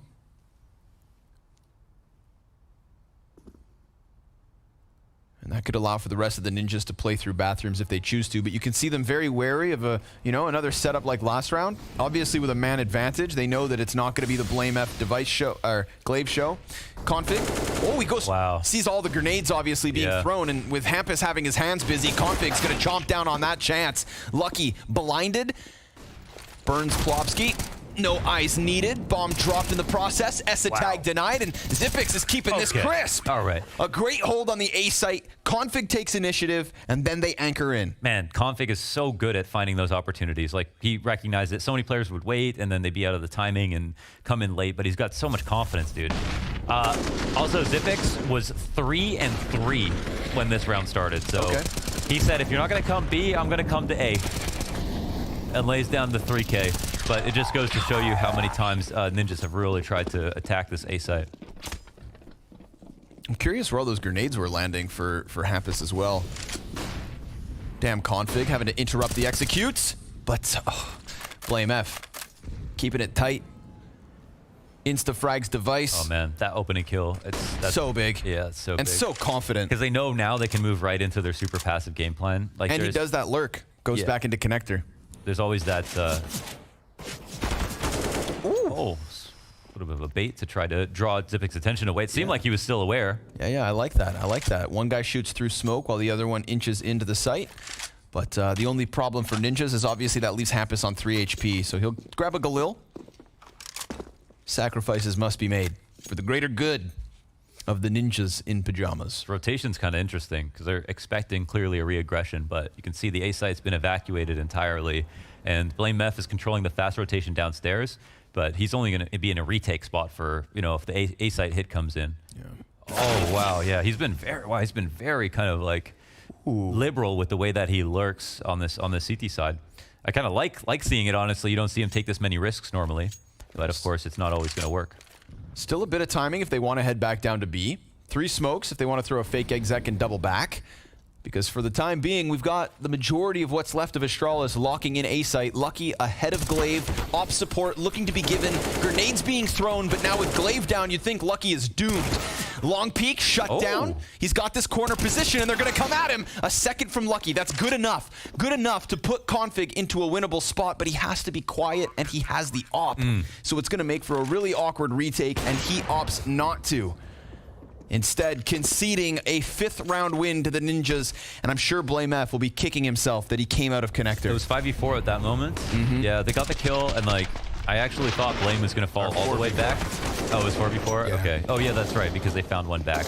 So we don't know we don't know what Blame F's decision is going to be if they don't get the 4v4, because now the pressure's back on. So a nice to actually didn't think it was in Ninjas to find a tactic like that, because how slowly they go sometimes, but they find that kill to bring it back. They encourage Blame to try to make up for the fact that, you know, maybe they don't feel totally comfortable in the 4v4, and they punish him too. That's how they secure a round. Well earned by NIP. Keep this one competitive. Feels more very much like there's a nice honeymoon effect going on for Astralis, where everyone's feeling like, you know, very good overall. Most notably, of course, right now, we've got the Complexity duo top fragging for Astralis, 14 on Config, 11 for Blame F. It looks like Config's going to take place back towards A. Ooh, fast one maybe. Device right through short side. We've got Glaive posted. Not able to get that op shot, and he falls away immediately. 3 members of Astralis on the B site to start. Plopsky wounded. Glaive finds the wallbang damage. And there's more to be had, but you gotta be cautious. Taking a huge risk with these jump spots. Versus Rez, no less. Yeah. There's one guy who's going to clean your clock. All right. I think some of these openings have been opportunities past with these potential flanks, so Config will be the tip of the spear this time. Ooh, easy pickup. As they call him. Spearman. Insta-dink. Yeah. Is that what they call him? Spearman? Spearman, with all the lead characters and everything. Yes. Blame F looking to do the same thing and shave a player off of this attempt of the Ninjas to get closer and closer to A. I like that Lucky's being proactive, but if they go too aggressive, then Esatag's going to catch him. And Lucky being caught on B has been a problem. Got to minimize mistakes at the 35-second mark. Blame tries to commit outwards, sees that Rez is throwing utility, but they don't see any, total confirmation. Config and Blame F shoulder to shoulder. That's a lot of firepower for Astralis on this A site, and Ninjas now nowhere to be found. Esatag, the front runner. It's a 2-2 split into the B site. Lucky deleted by Rez. And this op of Glaive going to be a tough spot. Combat shot connects, but it's just damage, not kills. Look at the HP here for the Ninjas. Config quickly attacks from the back, and that could draw more bodies into him. Maybe Device goes big, as he has the full bar of health and a flash to his name. 2 ops in the post plant, but an even 3v3. No utility to work with. No, it's just gonna have to be the guns. Blame F. Well, he's waiting for his chance to strike. Rez cuts one off. Esatag pops up, and it's gonna need to be all Config. He takes to the top of the bomb site, and the time's ticking pretty quick. Esatag hides in. Config does damage, but he needs another kill and the defuse. He's on for the ace, and he just can't win it. Despite his best efforts, the Ninjas will secure themselves a 6. Well, one hell of a try. Yeah, they get themselves a 6. Another hard-fought round. It's very tricky, all these little moves, but it's just enough, right? I feel like Lucky's making there's definitely some discomfort on both sides of the map right now. Lucky has been caught off guard on B a number of times. Holding angles, I feel like he feels good about, but really aren't. Once in a while, he's been done dirty, where they did a boost to C short. They didn't see anyone, then he got caught. But then also on the A site. Now Glaive is spending more time on that side. It feels like Config is basically the best player on the map for Astralis by a big margin, and he's trying to fill in the gaps on both sides of the map. Doing what he has to. When he needs to. Ninja's looking to steal away the lead and end this with a 1-round edge. Hampus sometimes, I love watching Hampus try to just find these timings on B-site overpass. There's so many iterations of teams he's been on where that's just his bread and butter. And I've heard players talk some smack about him. It just doesn't make sense. It's unpredictable, and for that reason, ooh, it's worth your respect. But that's 2 kills up from Astralis. considering they only have 3 rifles to work with, a perfect start to round 14. Yeah. This one should be a little bit much to come back from, and now they're going to look at the money as well, and it's crossed a minute. If they get something for free, I think they go for it. If not, I mean, they might think about carrying this over into round 15. It's a pretty dire situation. You know, when you go to Monster, if you grouped up for it, then, you know, there's always a chance you could still kind of win the rounds. And Red's going to see some opportunities. They'll push through. Okay, all 3 T's go down, so there won't be any kind of save, actually. Astralis just go really aggressive, man. The fact that they do that in a 5v3 as well. Yeah, right. They just wanted to end it, make sure that they don't allow for the ninjas to slip in somehow. This is a weird half. This is a very weird half. But I like it. Yeah, it's interesting. It's good in spot. I mean, there's just so much to talk about, right, with all the new positions. It's beautiful to get this little bit of a roster shakeup. Of course, there's Abe behind him. Config on the cusp of another 20-kill half. Yeah, 19 right now. Yeah, he actually had 18, so he's already crossed what he had on Nuke in the first half. Look at him go. It's pretty impressive. It's important to be honest, Launders. Thank you. Flame F. Oh, yoy, yoy. Hey. It's a nice one. Device with the 1 dig. Wow, not a single player on NIP is positive right now. And neither am I, because that was such a negative comment to make.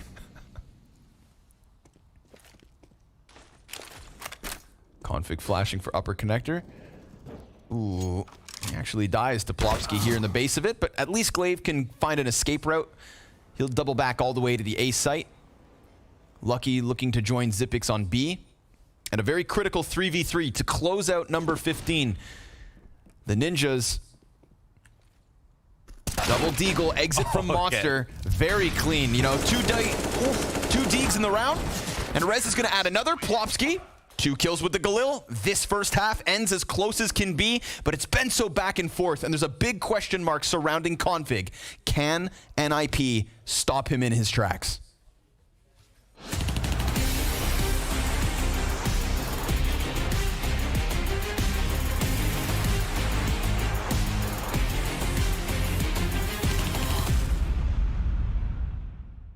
Man, back in the days, I couldn't even play this tournament. I'm a little bit biased, right? It was like the early days of kind of Counter-Strike, and it wasn't as good and as hype. Só existe uma coisa melhor que Black Friday. Diniz Friday.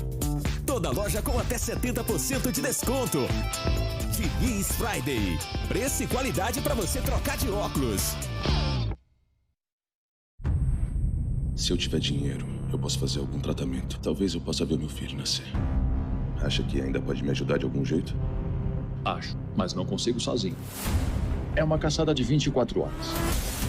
Os depósitos aumentam 50 mil a cada hora, totalizando a soma de 24,5 milhões de dólares.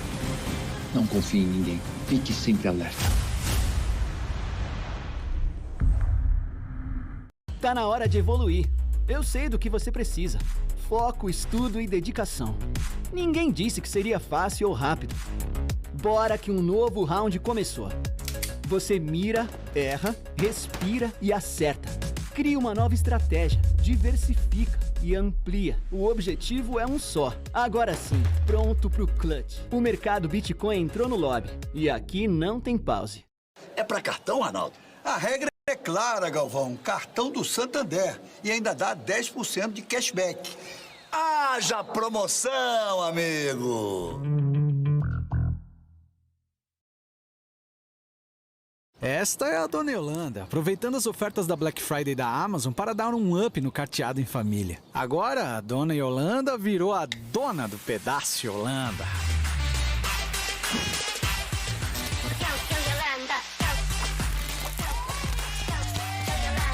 Truco! Desce! Marreco! Mais uma noite feliz na casa da avó. Semana Black Friday Amazon. Ofertas com até 60% de desconto. Day before final.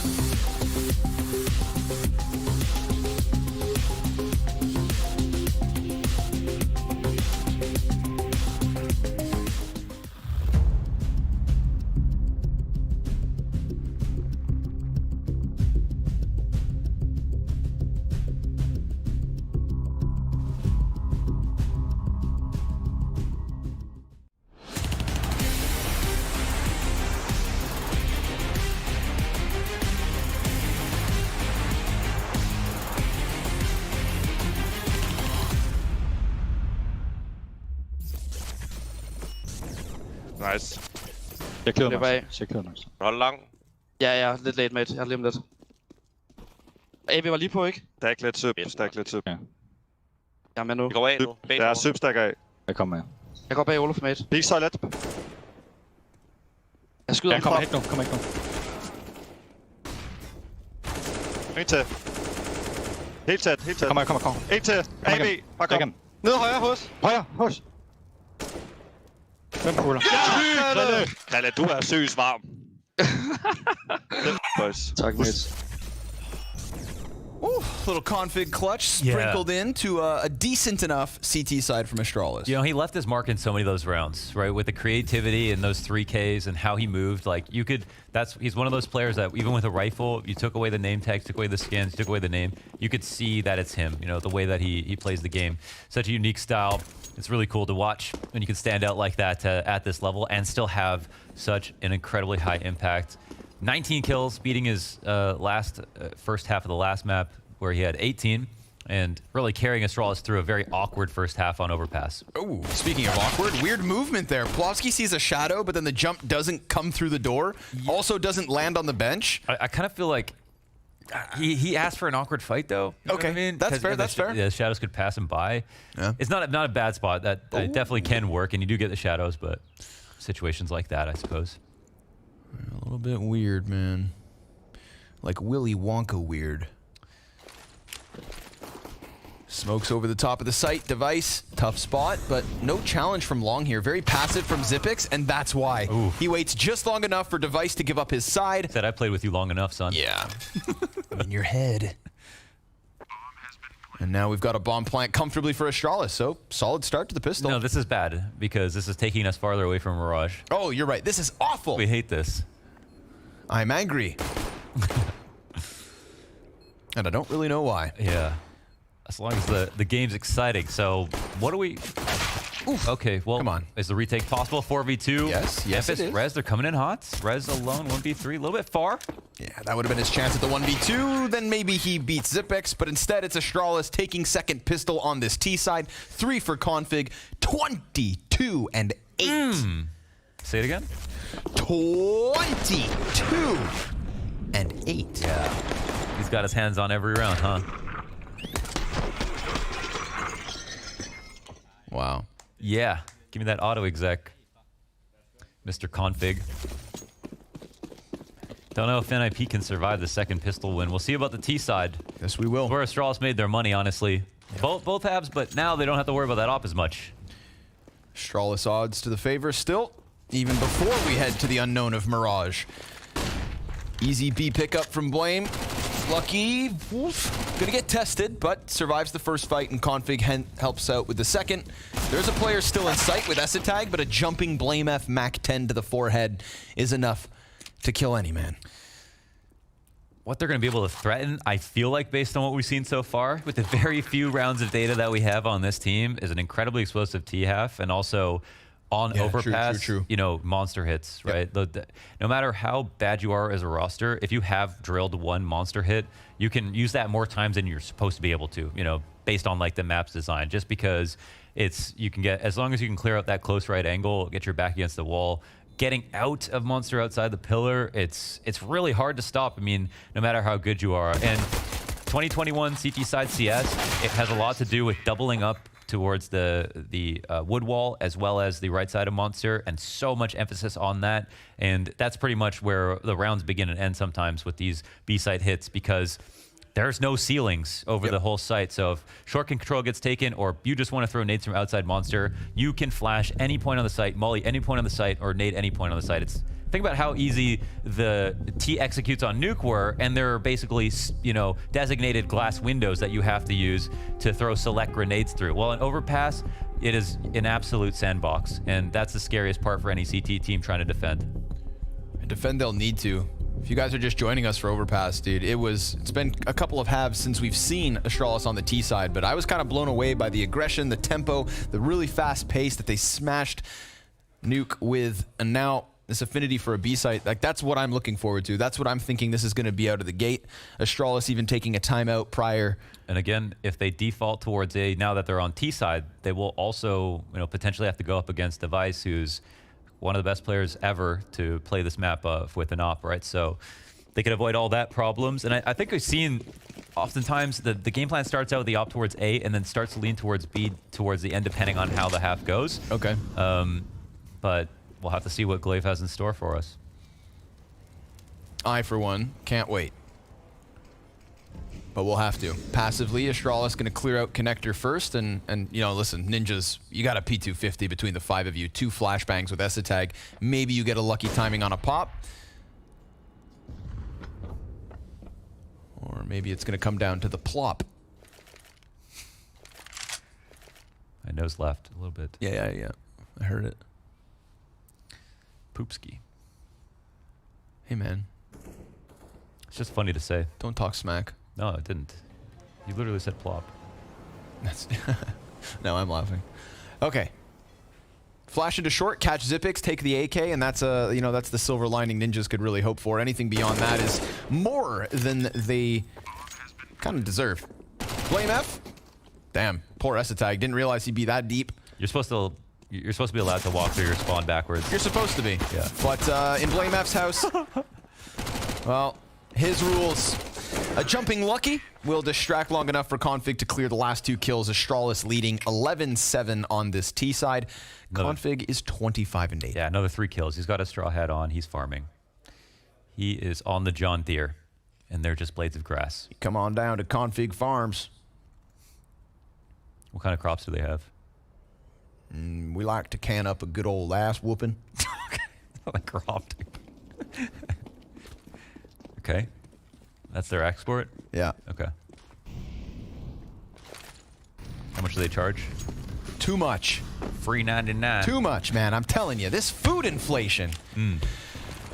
Smokes over the top of the B site. It's going to be a quick one. It's going to be lickety split and a literal split if Lucky can come in from short, but for the time being, he staves off his commitment. Zipic's going to flash his way beyond the barrels. Plopsky blind as a bat. Sitting down inside of the water, regaining some vision, but oh, there's a player right to his left. It's Hampus instead with the kill, and then Plopsky able to answer with one as well. Trying to find a multi-frag. It's Hampus with a gun that goes dry, and Blame F with an answer. Deals with the device up in the heavens, and he's looking for more. He needs more because Lucky is so tagged up and also playing with just the MAC-10, but Rez comes in from the upper shelf and pushes Lucky to the 1v3, Deagle MAC-10 only. Good damage, but now they know where he's at, and it's going to be a big ask, too much in course. And Ninjas with their 8th. Better coverage than Verizon on that hold. That was not bad.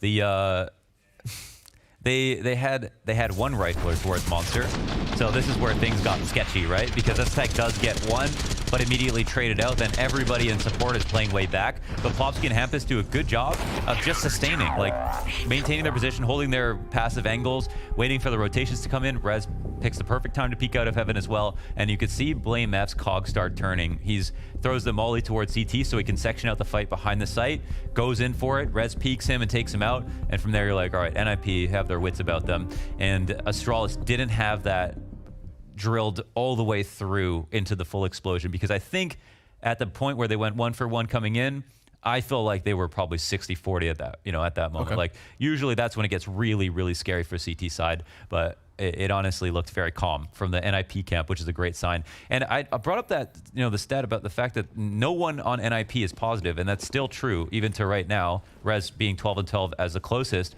but they've been able to scrape together a lot of rounds because I feel like they've been the better team in a lot of situations. All right, we'll see if we can scrape together consecutive round wins on this defensive half. A CT round win. Looks good on Ninjas. Let's see if they can get some more.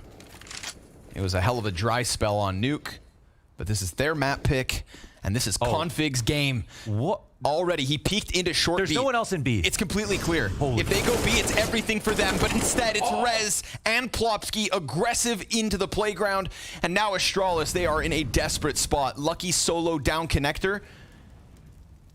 Oh, what a weird position. Ninja's 4-player aggressive setup on A. Oh, man. The one threat is maybe they lose B, and it could have happened had the bomb not been committed onto playground. How the hell do they dig themselves out of this ditch? Lucky? Nope, gonna get shut down by Hampus. Zipix pushing through the smoke, and it's a sweep from the ninjas in pajamas. Config gonna catch Rez, but he has so little health that sure enough, a USP spam through smoke will get the job done. They still never had the intel that it was the 4 aggressive setup out of spawn, so there was a chance that people would still be lurking around in different spots. There was a call, and I can't remember the round. There's probably some Counter-Strike genius out there with a great memory that can pull this one for me. But there was like a match point round where somebody, actually, I believe it was Cloud9 actually. Oh my God, NIP. Wait, I wonder if Esatag called that round because I believe it was Cloud9 with Esatag and Alex who called that on like a match point round. They did a 4 aggressive setup on CT side overpass, and then the team just went B. But in this situation, that's the good version. Yeah.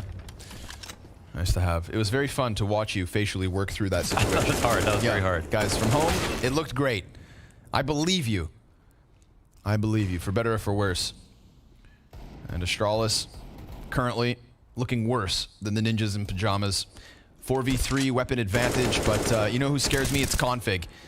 He's losing his teammates and most of his HP. He will be toppled by Device from the USP, doubling back, hunting Glaive, the bomb carrier on 30 HP. This game looking as tight as ever, but the ninjas still trail, even after this one, by 1. Looks like Mirage is coming. It's coming. Well, settle down. Okay, yeah. That was brutal rounds. Really good couple of rounds. Confidence rounds and rounds where they just keep numbers up, and I'm going to guess someone's now probably positive on them. No, still working on it. But coming close, and more people are getting kills. It's obviously not all about, you know, being black and white about who's got more kills than deaths. But, yeah, now that we're coming closer to a tied score line, money's looking a lot better.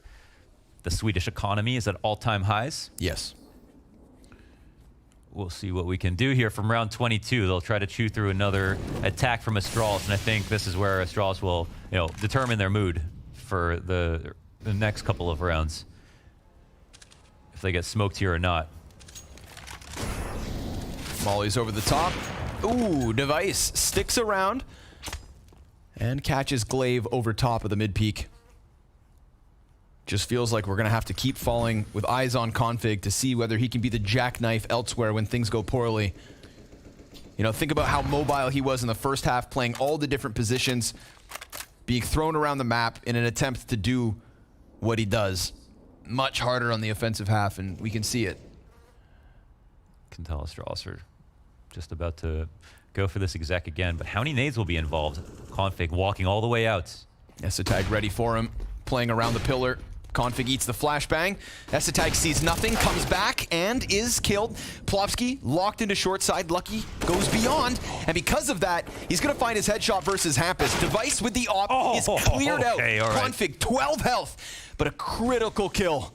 Plopsky all the while still on short, and so is Rez. They're smoked, and they're boosting, and they're going to be avoided. There's a potential late flank for the CTs as well. They're making noise. Well, if they do, actually. If they just go away, they've got this locked in. Oh, this is just, will they live is the question. Rez coming to clear the tunnel. Blame that. Tight angle. Ooh, it's just good enough to give him the cover. And Plopsky still doesn't know exactly what's up, but now the bomb plant confirms it. Astralis, good read on the situation. Config 29 kills off these 2 entries, and just as you pointed out, went down to 12 HP off the first duel. Blast and he wasn't away even Device. looking at his target. He's got that Yakinder effect, and I hate to compare Yakinder to him because Config's been doing it for a lot longer, of course. But no, the confidence that Yakinder's had this year in particular, and how amazing he's been as an entry. It's this idea that you can send him out into battle with all the flashes in the world coming at him, Molotovs at his feet, and his teammates dying around him, and he'll still manage to see through the interference and find the frag consistently. And right now, he is that X factor. Hands down, man. If the Danes are Vikings, then Config's the Berserker. You throw him through the thick of it, he's going to inspire the people around him. The Berserker. Yeah, the Berserker. That's a good name for him. He's doing it, man. He's making the team proud. First day in the jersey. As he pointed out in the interview with James earlier, it's been a long time coming, he's felt, and a lot of people have felt, to see him playing for Astralis. Alongside Blame F is not a timeline many of us thought that we would see, but no, I don't think anyone's mad about that. No, not at all. So, well, some fight left in Astralis. But it really is, you know, a lot to do with him. And how much energy does he have to be able to take over this entire half is a big question. He's already done so much. He's going to need some assistance, I feel.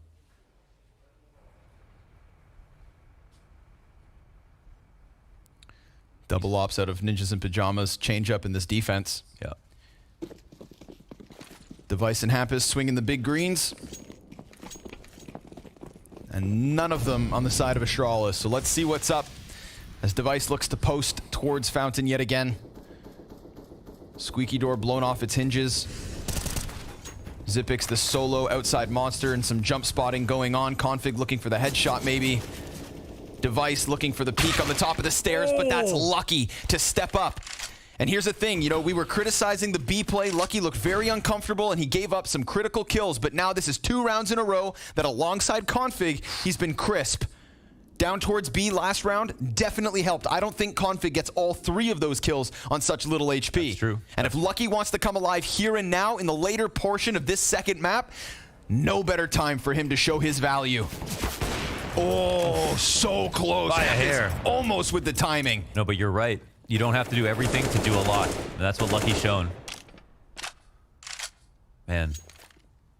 Love the fact that they don't shy away from this op. Esatag. Oh, he might run back into the problem. Oh, doesn't win his duel versus Config. I appreciate the idea in the 4v4. Config did look like he was about to give up stairs totally. They were going to move into the next phase of their game plan, but instead sold his own little fake with a spam at the top of stairs and came right back down for the duel. And it's versus a Famas, of course. Just to shine a light on the CT side economy, and even without Device, Hampus puts together a frag. 4v3 as they sprint closer in. Oh, it's open. Oh my, it's so open. Completely theirs for the taking. A1S damage good. Config down for the count. Plopsky's going to be given another fight. Oh, this is so dry. The duels are so dry. No smoke in heaven, no flashes here, and they're crossing the right side of the pillar. Oh, 2 players down beneath heaven. Opper going to play towards Graffiti instead. It's Rez as the front runner. Zipix looking to keep it locked. Blame F down in the cubby. And Lucky further back, drawing the attention of the CT retake attempt. First one cut down. Hampus scoped in, causing Blame F to get an easy pickup and to leave Plopsky left on his own. It is a 13th for Astralis at a T side that is starting to break through. Ninjas absolutely lean on this map in their pool, and this would be a pretty crazy upset, honestly, just in this map.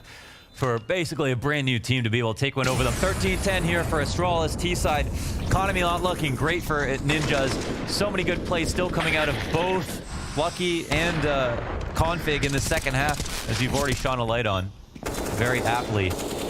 And the pressure put on Zipix in this off angle to combine with the crossfire of Blame F. It's too much to overcome. They get tunnel visioned on this one duel and then get shot in the side. And now they have nothing besides this M4 on Plopsky. No armor purchases as they think about playing from 14-10. Yeah, they held on for as long as they could, but these last 2 rounds, both of which have Lucky's name on it, but oh, the Deagle. Rez looking for a second, and to take down Config, that could change everything.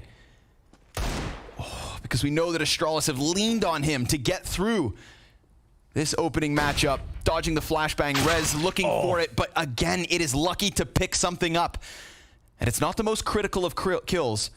It's not Plopsky's M4 taken away, but Glaive still within connector finds another kill, and so will Blame F. This front line from the A play. Man, they've got so many operations going on at the same time. So many different fights, so many positions, engagements, and options, and more importantly than anything, Mohan, it's kills. They are cutting away the pistols of the Ninjas in Pajamas, and they're cutting away their chances simultaneously too. It's just, it's such an Astralis thing to be able to keep such a good inventory of the map, but allow people to still be their individual self and make all their plays, but understand where they need to be at a certain time. And here, they trusted Lucky, he delivered. They trusted Blame, he delivered. And Lucky delivers again. Everybody gets caught in rotation, which is the absolute ideal way to win rounds on T-side. Spot someone walking. We've got to dig deep now. Ninjas, of course, didn't have much to work with. Don't want to overly emphasize that. It's a 4A setup once again. Bombs left back a little bit this time, which is actually a really important difference, even if they died. Esatag alone on the B site. They seem a bit more cautious about the idea that this is one of their opening plays. Really don't see Ninjas doing this too often.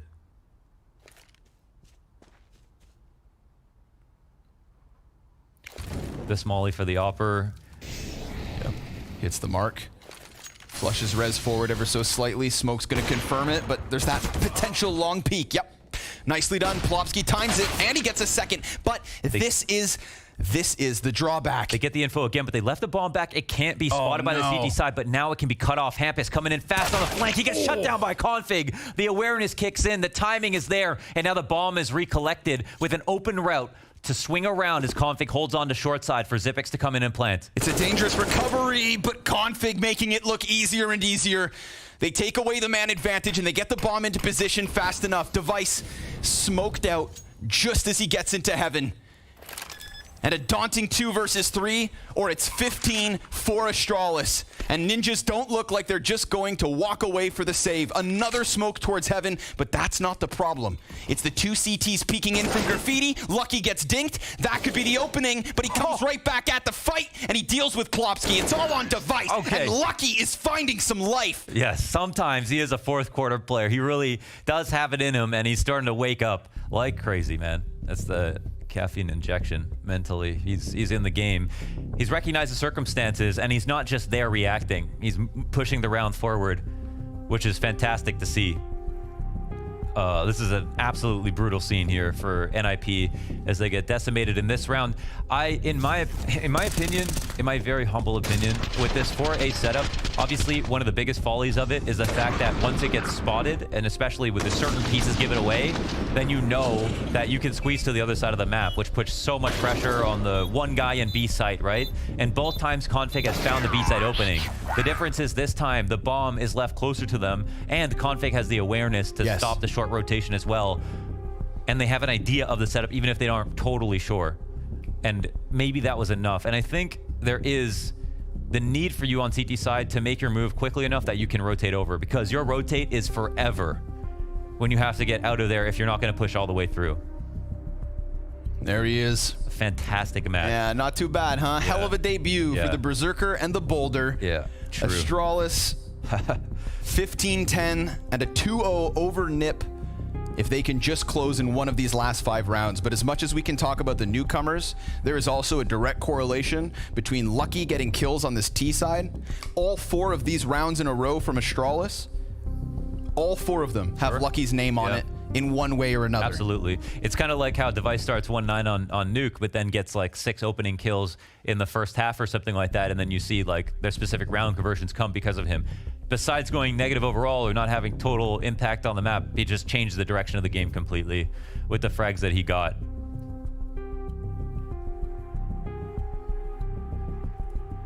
Things get very testy now. Their backs are completely against the wall, looking to defend against a 2-0 statement match. Everyone's watching this game. I mean, the fact that it's new Astralis and new NIP all at the same time, I mean, it just couldn't be more satisfying to watch than that, especially considering it's partly a rematch.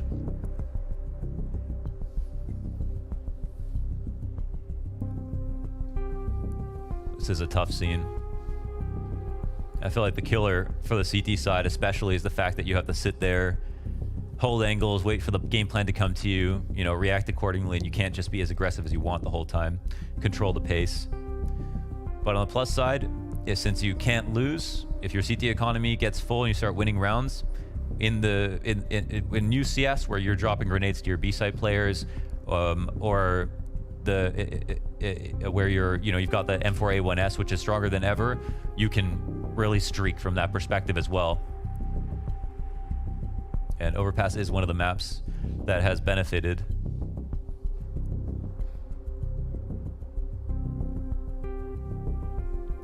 On top of the fact that Device has been opping, but this round we'll have to see if he can afford one. I think something that was cool was when we saw the stairs, there was a couple rounds in a row where I think they won 2 rounds in a row on T side. They used the op, they won A, and they defended. And it was these 3-round streak. The second 2 were 2 rifle rounds as well.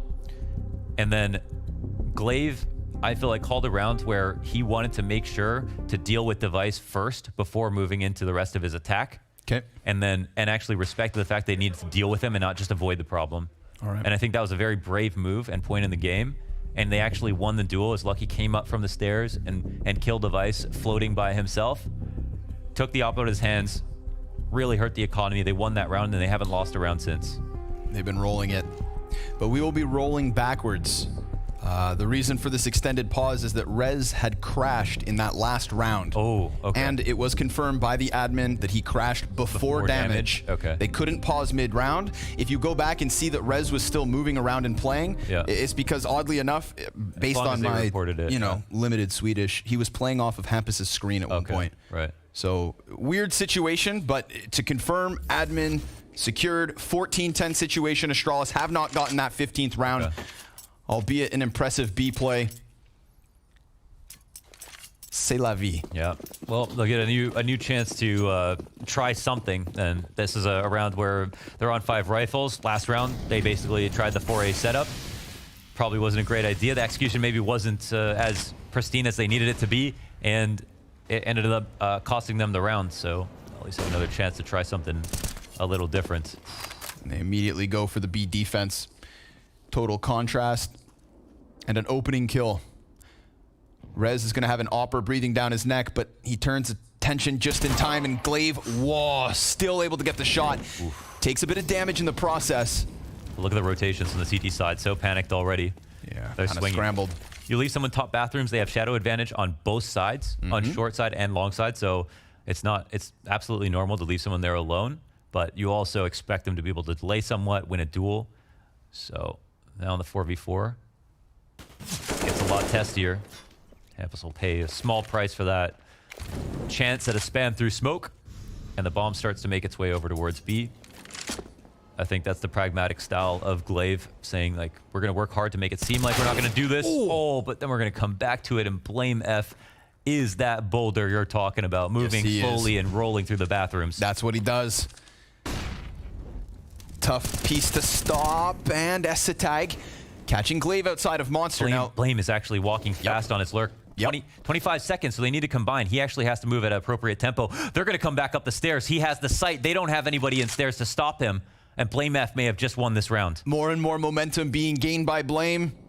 Plopsky's going to rotate up, but you can see him already walking, so he has to be cautious with this. If he clears Blame, Blame's on low HP, but Plopsky's caught right on the side of the staircase, and Astralis with the late B to A rotation, a 4v5, made possible by the fact that Blame F picks up a crucial kill versus Device in bathrooms, and then uses all of that as space towards A. And that's his brand. That's his namesake right there to come through with the lurk. And yes, you can tell rolling boulder. His style has changed already within this roster, in this new roster, but he still keeps some of his old identity. And the fact that he can use both makes him scarier than ever. Of course, a top 6 player coming out of 2020, looking to put his mark on 2021. Yeah. There were no questions about his stats. It was mostly about how dynamic his playstyle could be. Yeah. Looking to, get back to that point and erase some of the skepticism that is around him since the struggles of complexity. My favorite thing about this Blame F addition to Astralis is how open he was to the idea of redefining himself and slotting in wherever it has to be. And so far, we've already got a cool example of it. But we are now where we were prior to the tech issue. So all is good and all is balanced in the universe. One upgrade is Device will see an op this round, even though they were all on M4s in that previous. But this could be at round 26. Two MP9s here for Ninjas. A FAMAS. Your first sign of poverty. Not a great position to be in. But crazier rounds have been won. And crazier comebacks have been mounted. No doubt.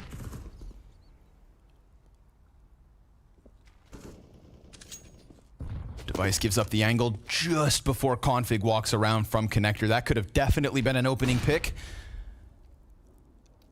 But it slips through and slips by, as will Config, pushing past the bathrooms, and he dies to Device. Another 5 versus 4 from the Ninjas in Pajamas. This time they have to lock it in. Look, they're doing it again. They have to. They're trying to alert and alarm the A-site players. And even if you die, you still get those rotations. 3 now move over towards Monster. Smart move by NIP. Yep. This is a read on Glaive. Yep. And if this smoke fades, Zipic's on full display. Molly's over the top, but they're going to stay hugged along the wall, so they're safe from damage for the most part. Plopsky has to move somewhat. Three on the right side? All three. Oh my god, this is really dangerous. If Glaive comes we come around on this side, there's no one on in the wood wall. He's got the first one. Oh no! Oh, he drops the shot. This is going to put a lot of pressure onto the others, and it's going to be Zipix instead. 2 kills, but a third one locked in. And they turn their back to them. Rez with the double, and Ninjas with a little more fight. That's a little different. I haven't seen that one before. 3 on the right side wall. Holy smokes.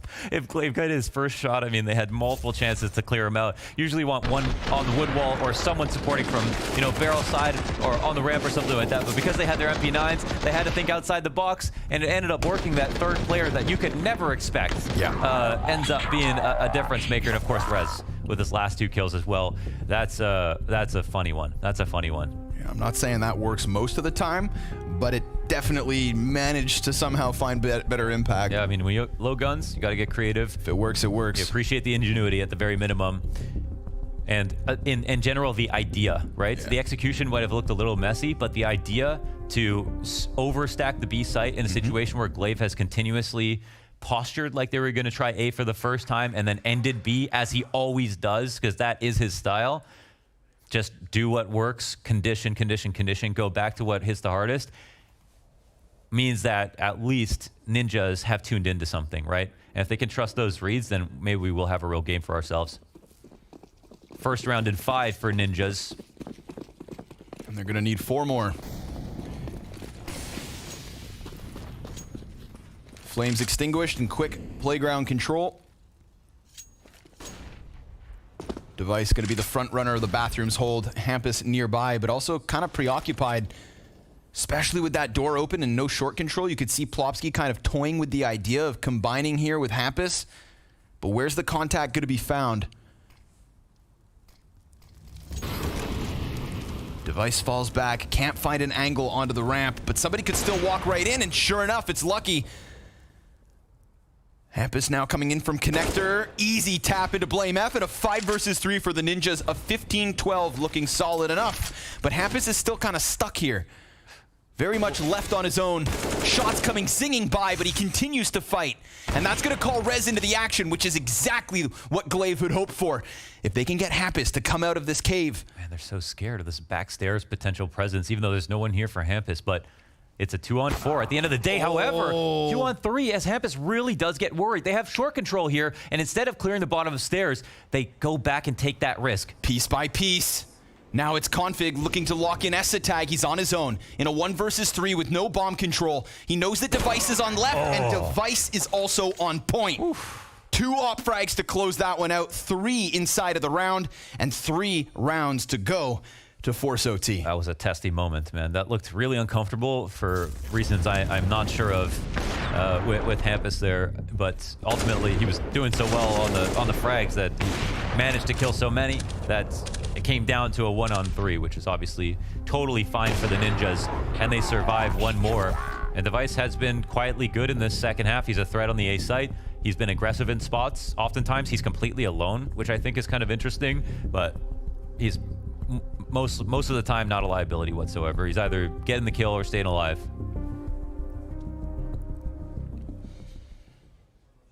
Now this is where the Ninjas in pajamas pull ahead. It's just pistols on the side of Astralis. This is the reward for this little mini spree. Double flash frag, Tech 9s, Deagles, 2 sets of Kevlar. You know, it's minimal here for Astralis, but you can't count out the 2 guys with the Kevlar are the heaviest fraggers, and it's the complexity duo of Config and Blame F. Maybe something explosive. Definitely looking like a pack mentality. 4 strong from Astralis, heading towards Monster, and then they somewhat split, with Config testing the waters of short. But he doesn't actually commit to that side, so this could just be the all-in. And there it is, the flashback's good to blind. Oh, and it's a Faunus from Plopsky, still good for the first 2. And Essetag gonna lay down lead, but he ends up dead alongside Hampus. Glaive, a 1v3 turned 1v2 with bombs still ahead, but only 12 health, and sure enough, Rez extends, gets him. See how much they're testing the Monster, though. Just 2 rounds left. You can always go back to it. Underrated but those support flashes from Hampus were really important to segregate the attack. There was 3 in the front, and those 3 Tech 9s, luckily, even though the flash was fantastic, the nose flash out on the site, the CTs were both blind in this spot. They got their stuff together, were able to see again, but then Hampus made sure there could be no more targets could come in as fast, and then those guys also ate flashes. Yep. That was key. Commitment. A killer commitment. And a very crucial round. 29 alive and kicking. Glaive going to make sure nobody's coming at him long A fast, but Glaive is also taking on the responsibility of being alone towards A. Astralis showing an affinity for this B site in these most recent rounds. And if they get overfaced, yeah, there's a peek down monster. Dangerous game for Esatag to play. He loses 50 points of health, as will Glaive. Plopsky's able to pick one up, but he does lose his teammate next to Monster. This doesn't need to be any kind of crazy commitment. There is still plenty of time for Astralis to piece it together. It's hard to say who comes out ahead in this situation because now we've just entered the mid-round. Options are still open past a minute. Dangerous. Hampus making a move. Oh, but he gets his kill. It's going to be hard for him to fall back. He might play this aggressively. Yes, he will. That's a great move, Hampus. You love that confidence in round 29. He doesn't need a babysitter. Extends in on his own and looks to go one better, but that's where Zip's going to stop this. A 1v4 attempt and everything still left to do. You look at how much, or rather how little, map control Astralis had when they walked away from that B site 4v4. Hampus finds timing with the second kill player with grenades in his hands. It looked like they wanted to extinguish the fire so that they could push through and try to chase him. Little did they realize he stuck around. But Hampus, well, he still has a chance, albeit slim. If he gets this short kill versus Plopsky, he can make a sprint for the B bomb site, but he needs to clear it here and now. And as he walks out, he'll be cut down by Plopsky. Round 30 coming up next. Yes, Zipix, maybe there was a world. In this moment, again, overall, NIP have been doing a good job of holding on in the B-side opportunity. And here, Hampus, that could have been the game right there. You know, the one guy pushing this far out on A. Flash. And yeah, he gets all 3 by himself. You know, you could see him tussling with that idea in his head that if he runs away, he could just die, and that would be playing to lose. Instead, he just decided this is a good play, even if it's risky, and he comes forward as they expect him to be afraid. Astralis gloves off. You got nothing to lose here. Overtime. Or a victory off Tech 9s. Blame F with the Galil. Oh, interesting. Only slightly different. Going to smoke the stairs and potentially move into an exec. Yes, sir. They've got 2 players over towards the monster. This is it. This is the one that matters. Ninjas in pajamas. It's a solid hold from Plopsky. Another 3K coming in from the Ninjas. He's on for the ace, and Lucky shuts it down, but he then falls, and we go to OT on map 2. They survived it from 15-10. I think it's only right. Ninjas pulled it off. The streak. 5 rounds in a row. They got it together. Their B holds looked more solid. Things are sketchy in small moments, but that's going to happen in any kind of comeback. And now in overtime, the pressure is really on Astralis because clearly they are far less drilled on this map. We've seen in both halves, they don't have as many ideas. Their B-side hits overall are not as thorough. They relied on config and Lucky to be able to get them to the 15 mark. And since then, we didn't have any crazy rounds from them. But obviously, this is Counter-Strike. You can't expect that to happen. You can't lean on that the whole time. Nope. But we're also at the point where you can shake it off. You've got money again. It's a reset mentally, and you've learned a lot just from this match alone. And that goes for both teams. This is data for Ninjas as well. This will come down to who's more adaptable now that they've all seen the full breadth of the rounds in both halves of regulation. Looking for some long contact. Rez hides behind Oak. Oh, Lucky. We just said how he'd kind of gone silent, and now it's up to Device to maybe give us a multi-kill. Oh, barely misses that one as he peeks around the pluming smoke, but he'll be chased by Lucky. And inside bathrooms, Lucky gets himself a second kill. This could be the one that gets Astralis back to winning ways on this T side, but we do have that fast rotate. Ninjas. Oh, they thought they were comfortably pushing up on A. Config committed into the corner, catching Hampus by surprise. Downloaded him instantly. Wait, what's happening right here? Flash out of the CTs. Everyone's confused. Out the side of his view model, and Config dies. Now the CTs, there's still 2. They're rotating from so far away though. Plopsky does have vision. This bomb is way far back, however. Late smokes will come in. It looks like Lucky was just setting them up. Blame just got by. Oh my but god. But so did Plopsky. Yeah, there are 2 layers. Oh, both CTs. Both CTs, but one gets caught by Blame. They still don't know about Plopsky, but they figure it out. They figure everything out. One round Whether at it's 6. device locked inside of bathrooms, that push from, I believe, Hampus up long. Hell, even the player hiding behind tree gets deleted off of the bat. One of the most fickle spots, obviously, that you can choose to play. It can work, but it's obviously very scary. And there is just so much panic in the way that all of these attacks came in. The amount of flash tactics, 2 players are blind as they're approaching each other. It's insane. They're just in revolving doors, trying to catch one another. And now, 3 rounds to go for Astralis to take it to 19, but I don't think that's just a foregone conclusion. We've seen good stuff from Nip, starting with Device. Yes, sir. Starting to get a little more fired up. Getting into the party, and Rez as well, down towards Connector. Now, we saw some good rounds from Hampus in there. And a 5v3 immediately for Ninjas in Pajamas. This could bode very well. Who's looking to claw it back? Who's up to the challenge? Who's up to the task?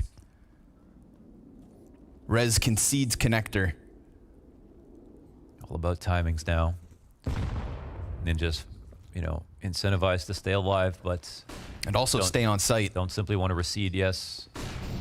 Still so much time here as Astralis work. They've got a fair bit of utility left over as well. Nade could be good, but Hampus, he's ahead of it. Oh, Blame F gets the barrel. Still one close. Lucky doubles back just to Connector. Blame F incredibly low, so it's going to need to be Lucky and Zipix who really take up the helm on this one. And Blame F's making a good bit of sound. That activates Hampus, but Lucky shuts him down. And Lucky in overtime is right back to the impact he had in that streak of rounds in the middle. He's still testing this. They swing right back around like a pendulum. Crazy that they stay because they made so much sound to fake out the rotate. Rez over towards Graffiti. There's another player here on barrels. Maybe it's going to be Plopsky to lock it down.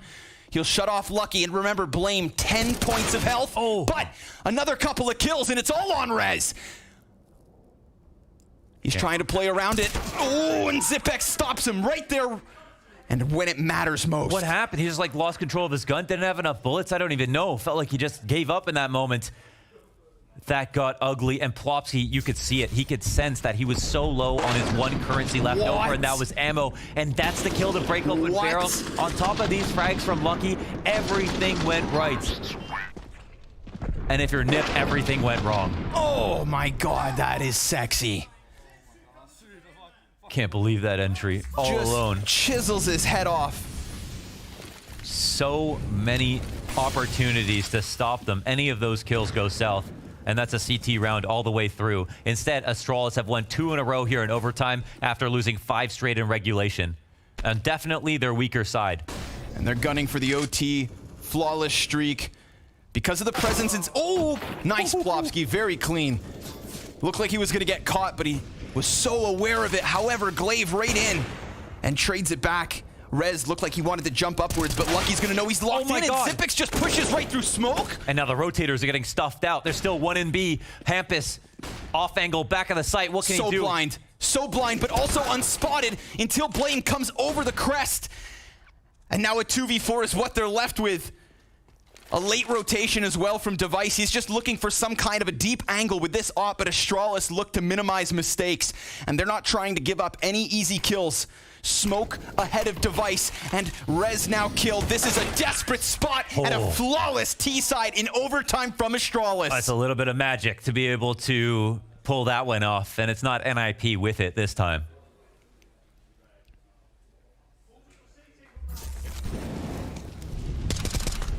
One round to wrap it up.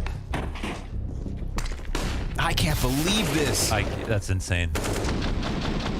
Tag is fully allowed to be holding that smoke in that exact way, in the perfect pre-aim for Zipix. Everything falls apart. I mean, the trust in each other and the explosive entry pack cannot be undermined in some of these rounds. I mean, no matter how good your setups are, you watch this demo back, you're going to feel for your B-side teammates. What Astralis just pulled off is insane, but when you look at the players, you're like, I get it.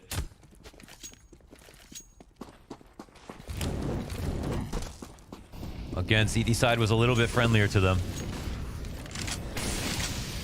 Gonna be a quick one here from the Ninjas, taking over short control immediately out of the round. I believe that's Config down inside connector. Yeah, sure enough. Him versus Plopsky in a 1v1. Rez has cover over, so Config, he has to stay tucked in, and that's just going to welcome Plopsky into the fight. A 5v4 for Astralis, and a fallback from Config. It costs him a little bit more HP, but Hampus is also lurking around here. And if Glaive gives false confidence to Config, that could be one thing, but Config doubles all the way back, so Glaive kind of left on his island alone. This was the big thing, and we saw the late monster walkouts in these situations to try to get something back from NIP. It doesn't feel like they have that option anymore. Hampus was on the other side of the map, and he was the tip of the spear in that regard. And you could see Astralis, you know, they like to starve Nip out when possible. And now it looks like Nip might give them that opportunity. So many players here ready for a B-side hit. That there is. But there's always this omnipresent question mark above the head of Lucky. And as he drops to 49, he's going to have to be as sharp as ever, tucked alongside this wall. Hampus sizing up this A site, trying to keep some kind of a commitment in position. Astralis toying with the peak. That's now 3 of their players at less than half HP, and Zipix just good for the one. Lucky blind as a bat. S-Attack doubles up, but it's Config, and we know Berserk mode is prime and ready for the taking. Rez denies the chance. Man advantage back for Ninjas. 15 seconds on this clock, and Glaive is coming down alongside Blame. The possibility of a boost over top or not. But the smoke inside of the site gives them a path to walk this back around from Monster into short to try and join Hampus. Side by side, they could play, but instead they remain outside of Monster. Glaive's gonna look to lock them in the angle. Oh, they nearly line up, and Blame F trades for the first, but Hampus has the headshot to connect and to continue for the Ninjas in pajamas. Looks like they've got a bit of that Stardust as well sprinkled in. It's these T-sides that are bringing the magic. Man, this is one that looked like it was so close to falling apart. And S-Attack comes through with the double entry for himself. One of the many roles that he's had to play in the last year. On his 3 different rosters so far. 2 ops in play here. Glaive, we saw, took a very passive line at long on that last round. But overall, it hasn't been a very fruitful endeavor and investment for Astralis. But again, things can change. And there's another 5v4. Oh my god. Ninja's not making this easy in the slightest. A little variation with Lucky committed behind pillar, but fire at his feet forces him back onto barrels. Oh, and now they're actually primed to stop the stairs rotation on top of having 3 inside the B site.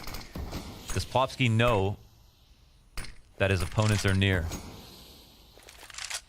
And at this point, Singular Config left to lurk on A alone as Glaive doubles back.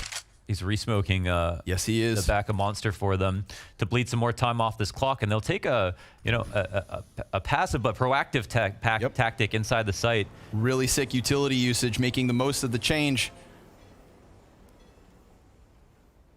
Allowing for the 3 players from Astralis to just keep guns up inside of B. Honestly, I mean, the setup where they're sitting, I think they allow themselves to get entry inside the B. Again, no one on the half wall, no one on the other side of Monster, but they just have the player advantage, which might make the difference. And I feel like they know it's going to be B. They have to be ready.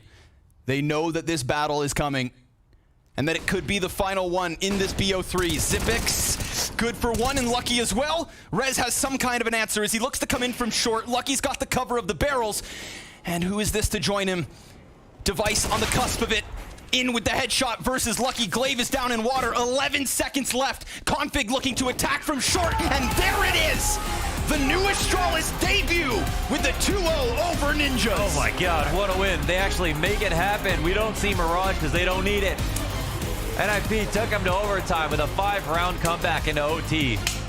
And with a bit of X Factor and some great mid-rounding, they made it possible. I could see an argument to say that NIP are maybe the better team on the map, clearly look more experienced, maybe made more mistakes, but could have also got unlucky. But that's just, that might be the Astralis that all teams will have to get through from here on out. Because those players are not playing differently than they used to. They're just doing it on Astralis now. Just battle hardened, dude. Straight out of the gate as well. Of all things, to come out, to have that resilience, to give up 5 rounds in a row to go to OT, and then to look better in that T side than ever. And what a recovery in overtime from Lucky. Because we kind of hyped him up as being like this momentary success within that T side. 4 rounds in a row he gets kills, 4 rounds in a row they win, and then suddenly things look doomy and gloomy. But a recovery, OT starts, he starts getting impact outside of connector, and they pull that one off. Man, that's an emotional game, a fantastic match. Yes. I don't even know if I expected it to be that good. That was absolutely incredible to watch. And what a debut as well for Config. Yeah. To show that he has this value as an individual, like his bloodlust for battle. Crazy. Some of those B entries outside of Monsters just kick this off. But, you know, speak of the devil, it's James Banks and the Berserker. That is right, Scrawny. I've got the Berserker with me, and he started off damn strong. How does it feel to get this first win under your belt, especially after coming back from your injury, mate?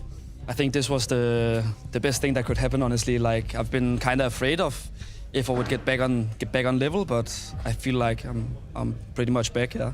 All that DM paying off, yeah? We've seen you posting it on your stories that you're trying to get back into it. The DM is definitely working, boys. You were out for 19 weeks. 19 weeks since your last official. And he's back. You're back in a big way, mate. You just hit the server and just dropped bombs. Like, there was nothing for you to be concerned about, apparently. Like, is that it? You had that in the back of your mind, so you came in and you were, I don't want to say over-prepared, but you were just ready to go? I kind of knew that it would be hard to get back on track, but I think I did the right exercises and all that stuff to get back in the game, and playing with these guys also helped me, motivate me a lot to get back on track and play good. So yeah, I think that's maybe I'm just lucky, but 2 maps in a row can't be lucky, right? No, I don't think so. I have a question here though, because one of the key factors here, NIP can't prepare for you boys. They had no idea what was going to come. Do you think that plays into your play style, right? Because you're such an X factor. They can't study any demos. They don't know what config is going to throw their way. Do you think that kind of aided you a little bit today? Yeah, I feel like I'm a pretty unpredictable player. Like, I'll do whatever I want if I feel like it, and I think that helps me a lot, like getting all these weird frags in places where you shouldn't get a frag or two. And is it smoother for you, right, coming back in and being straight back in with Blame on this journey? It's pretty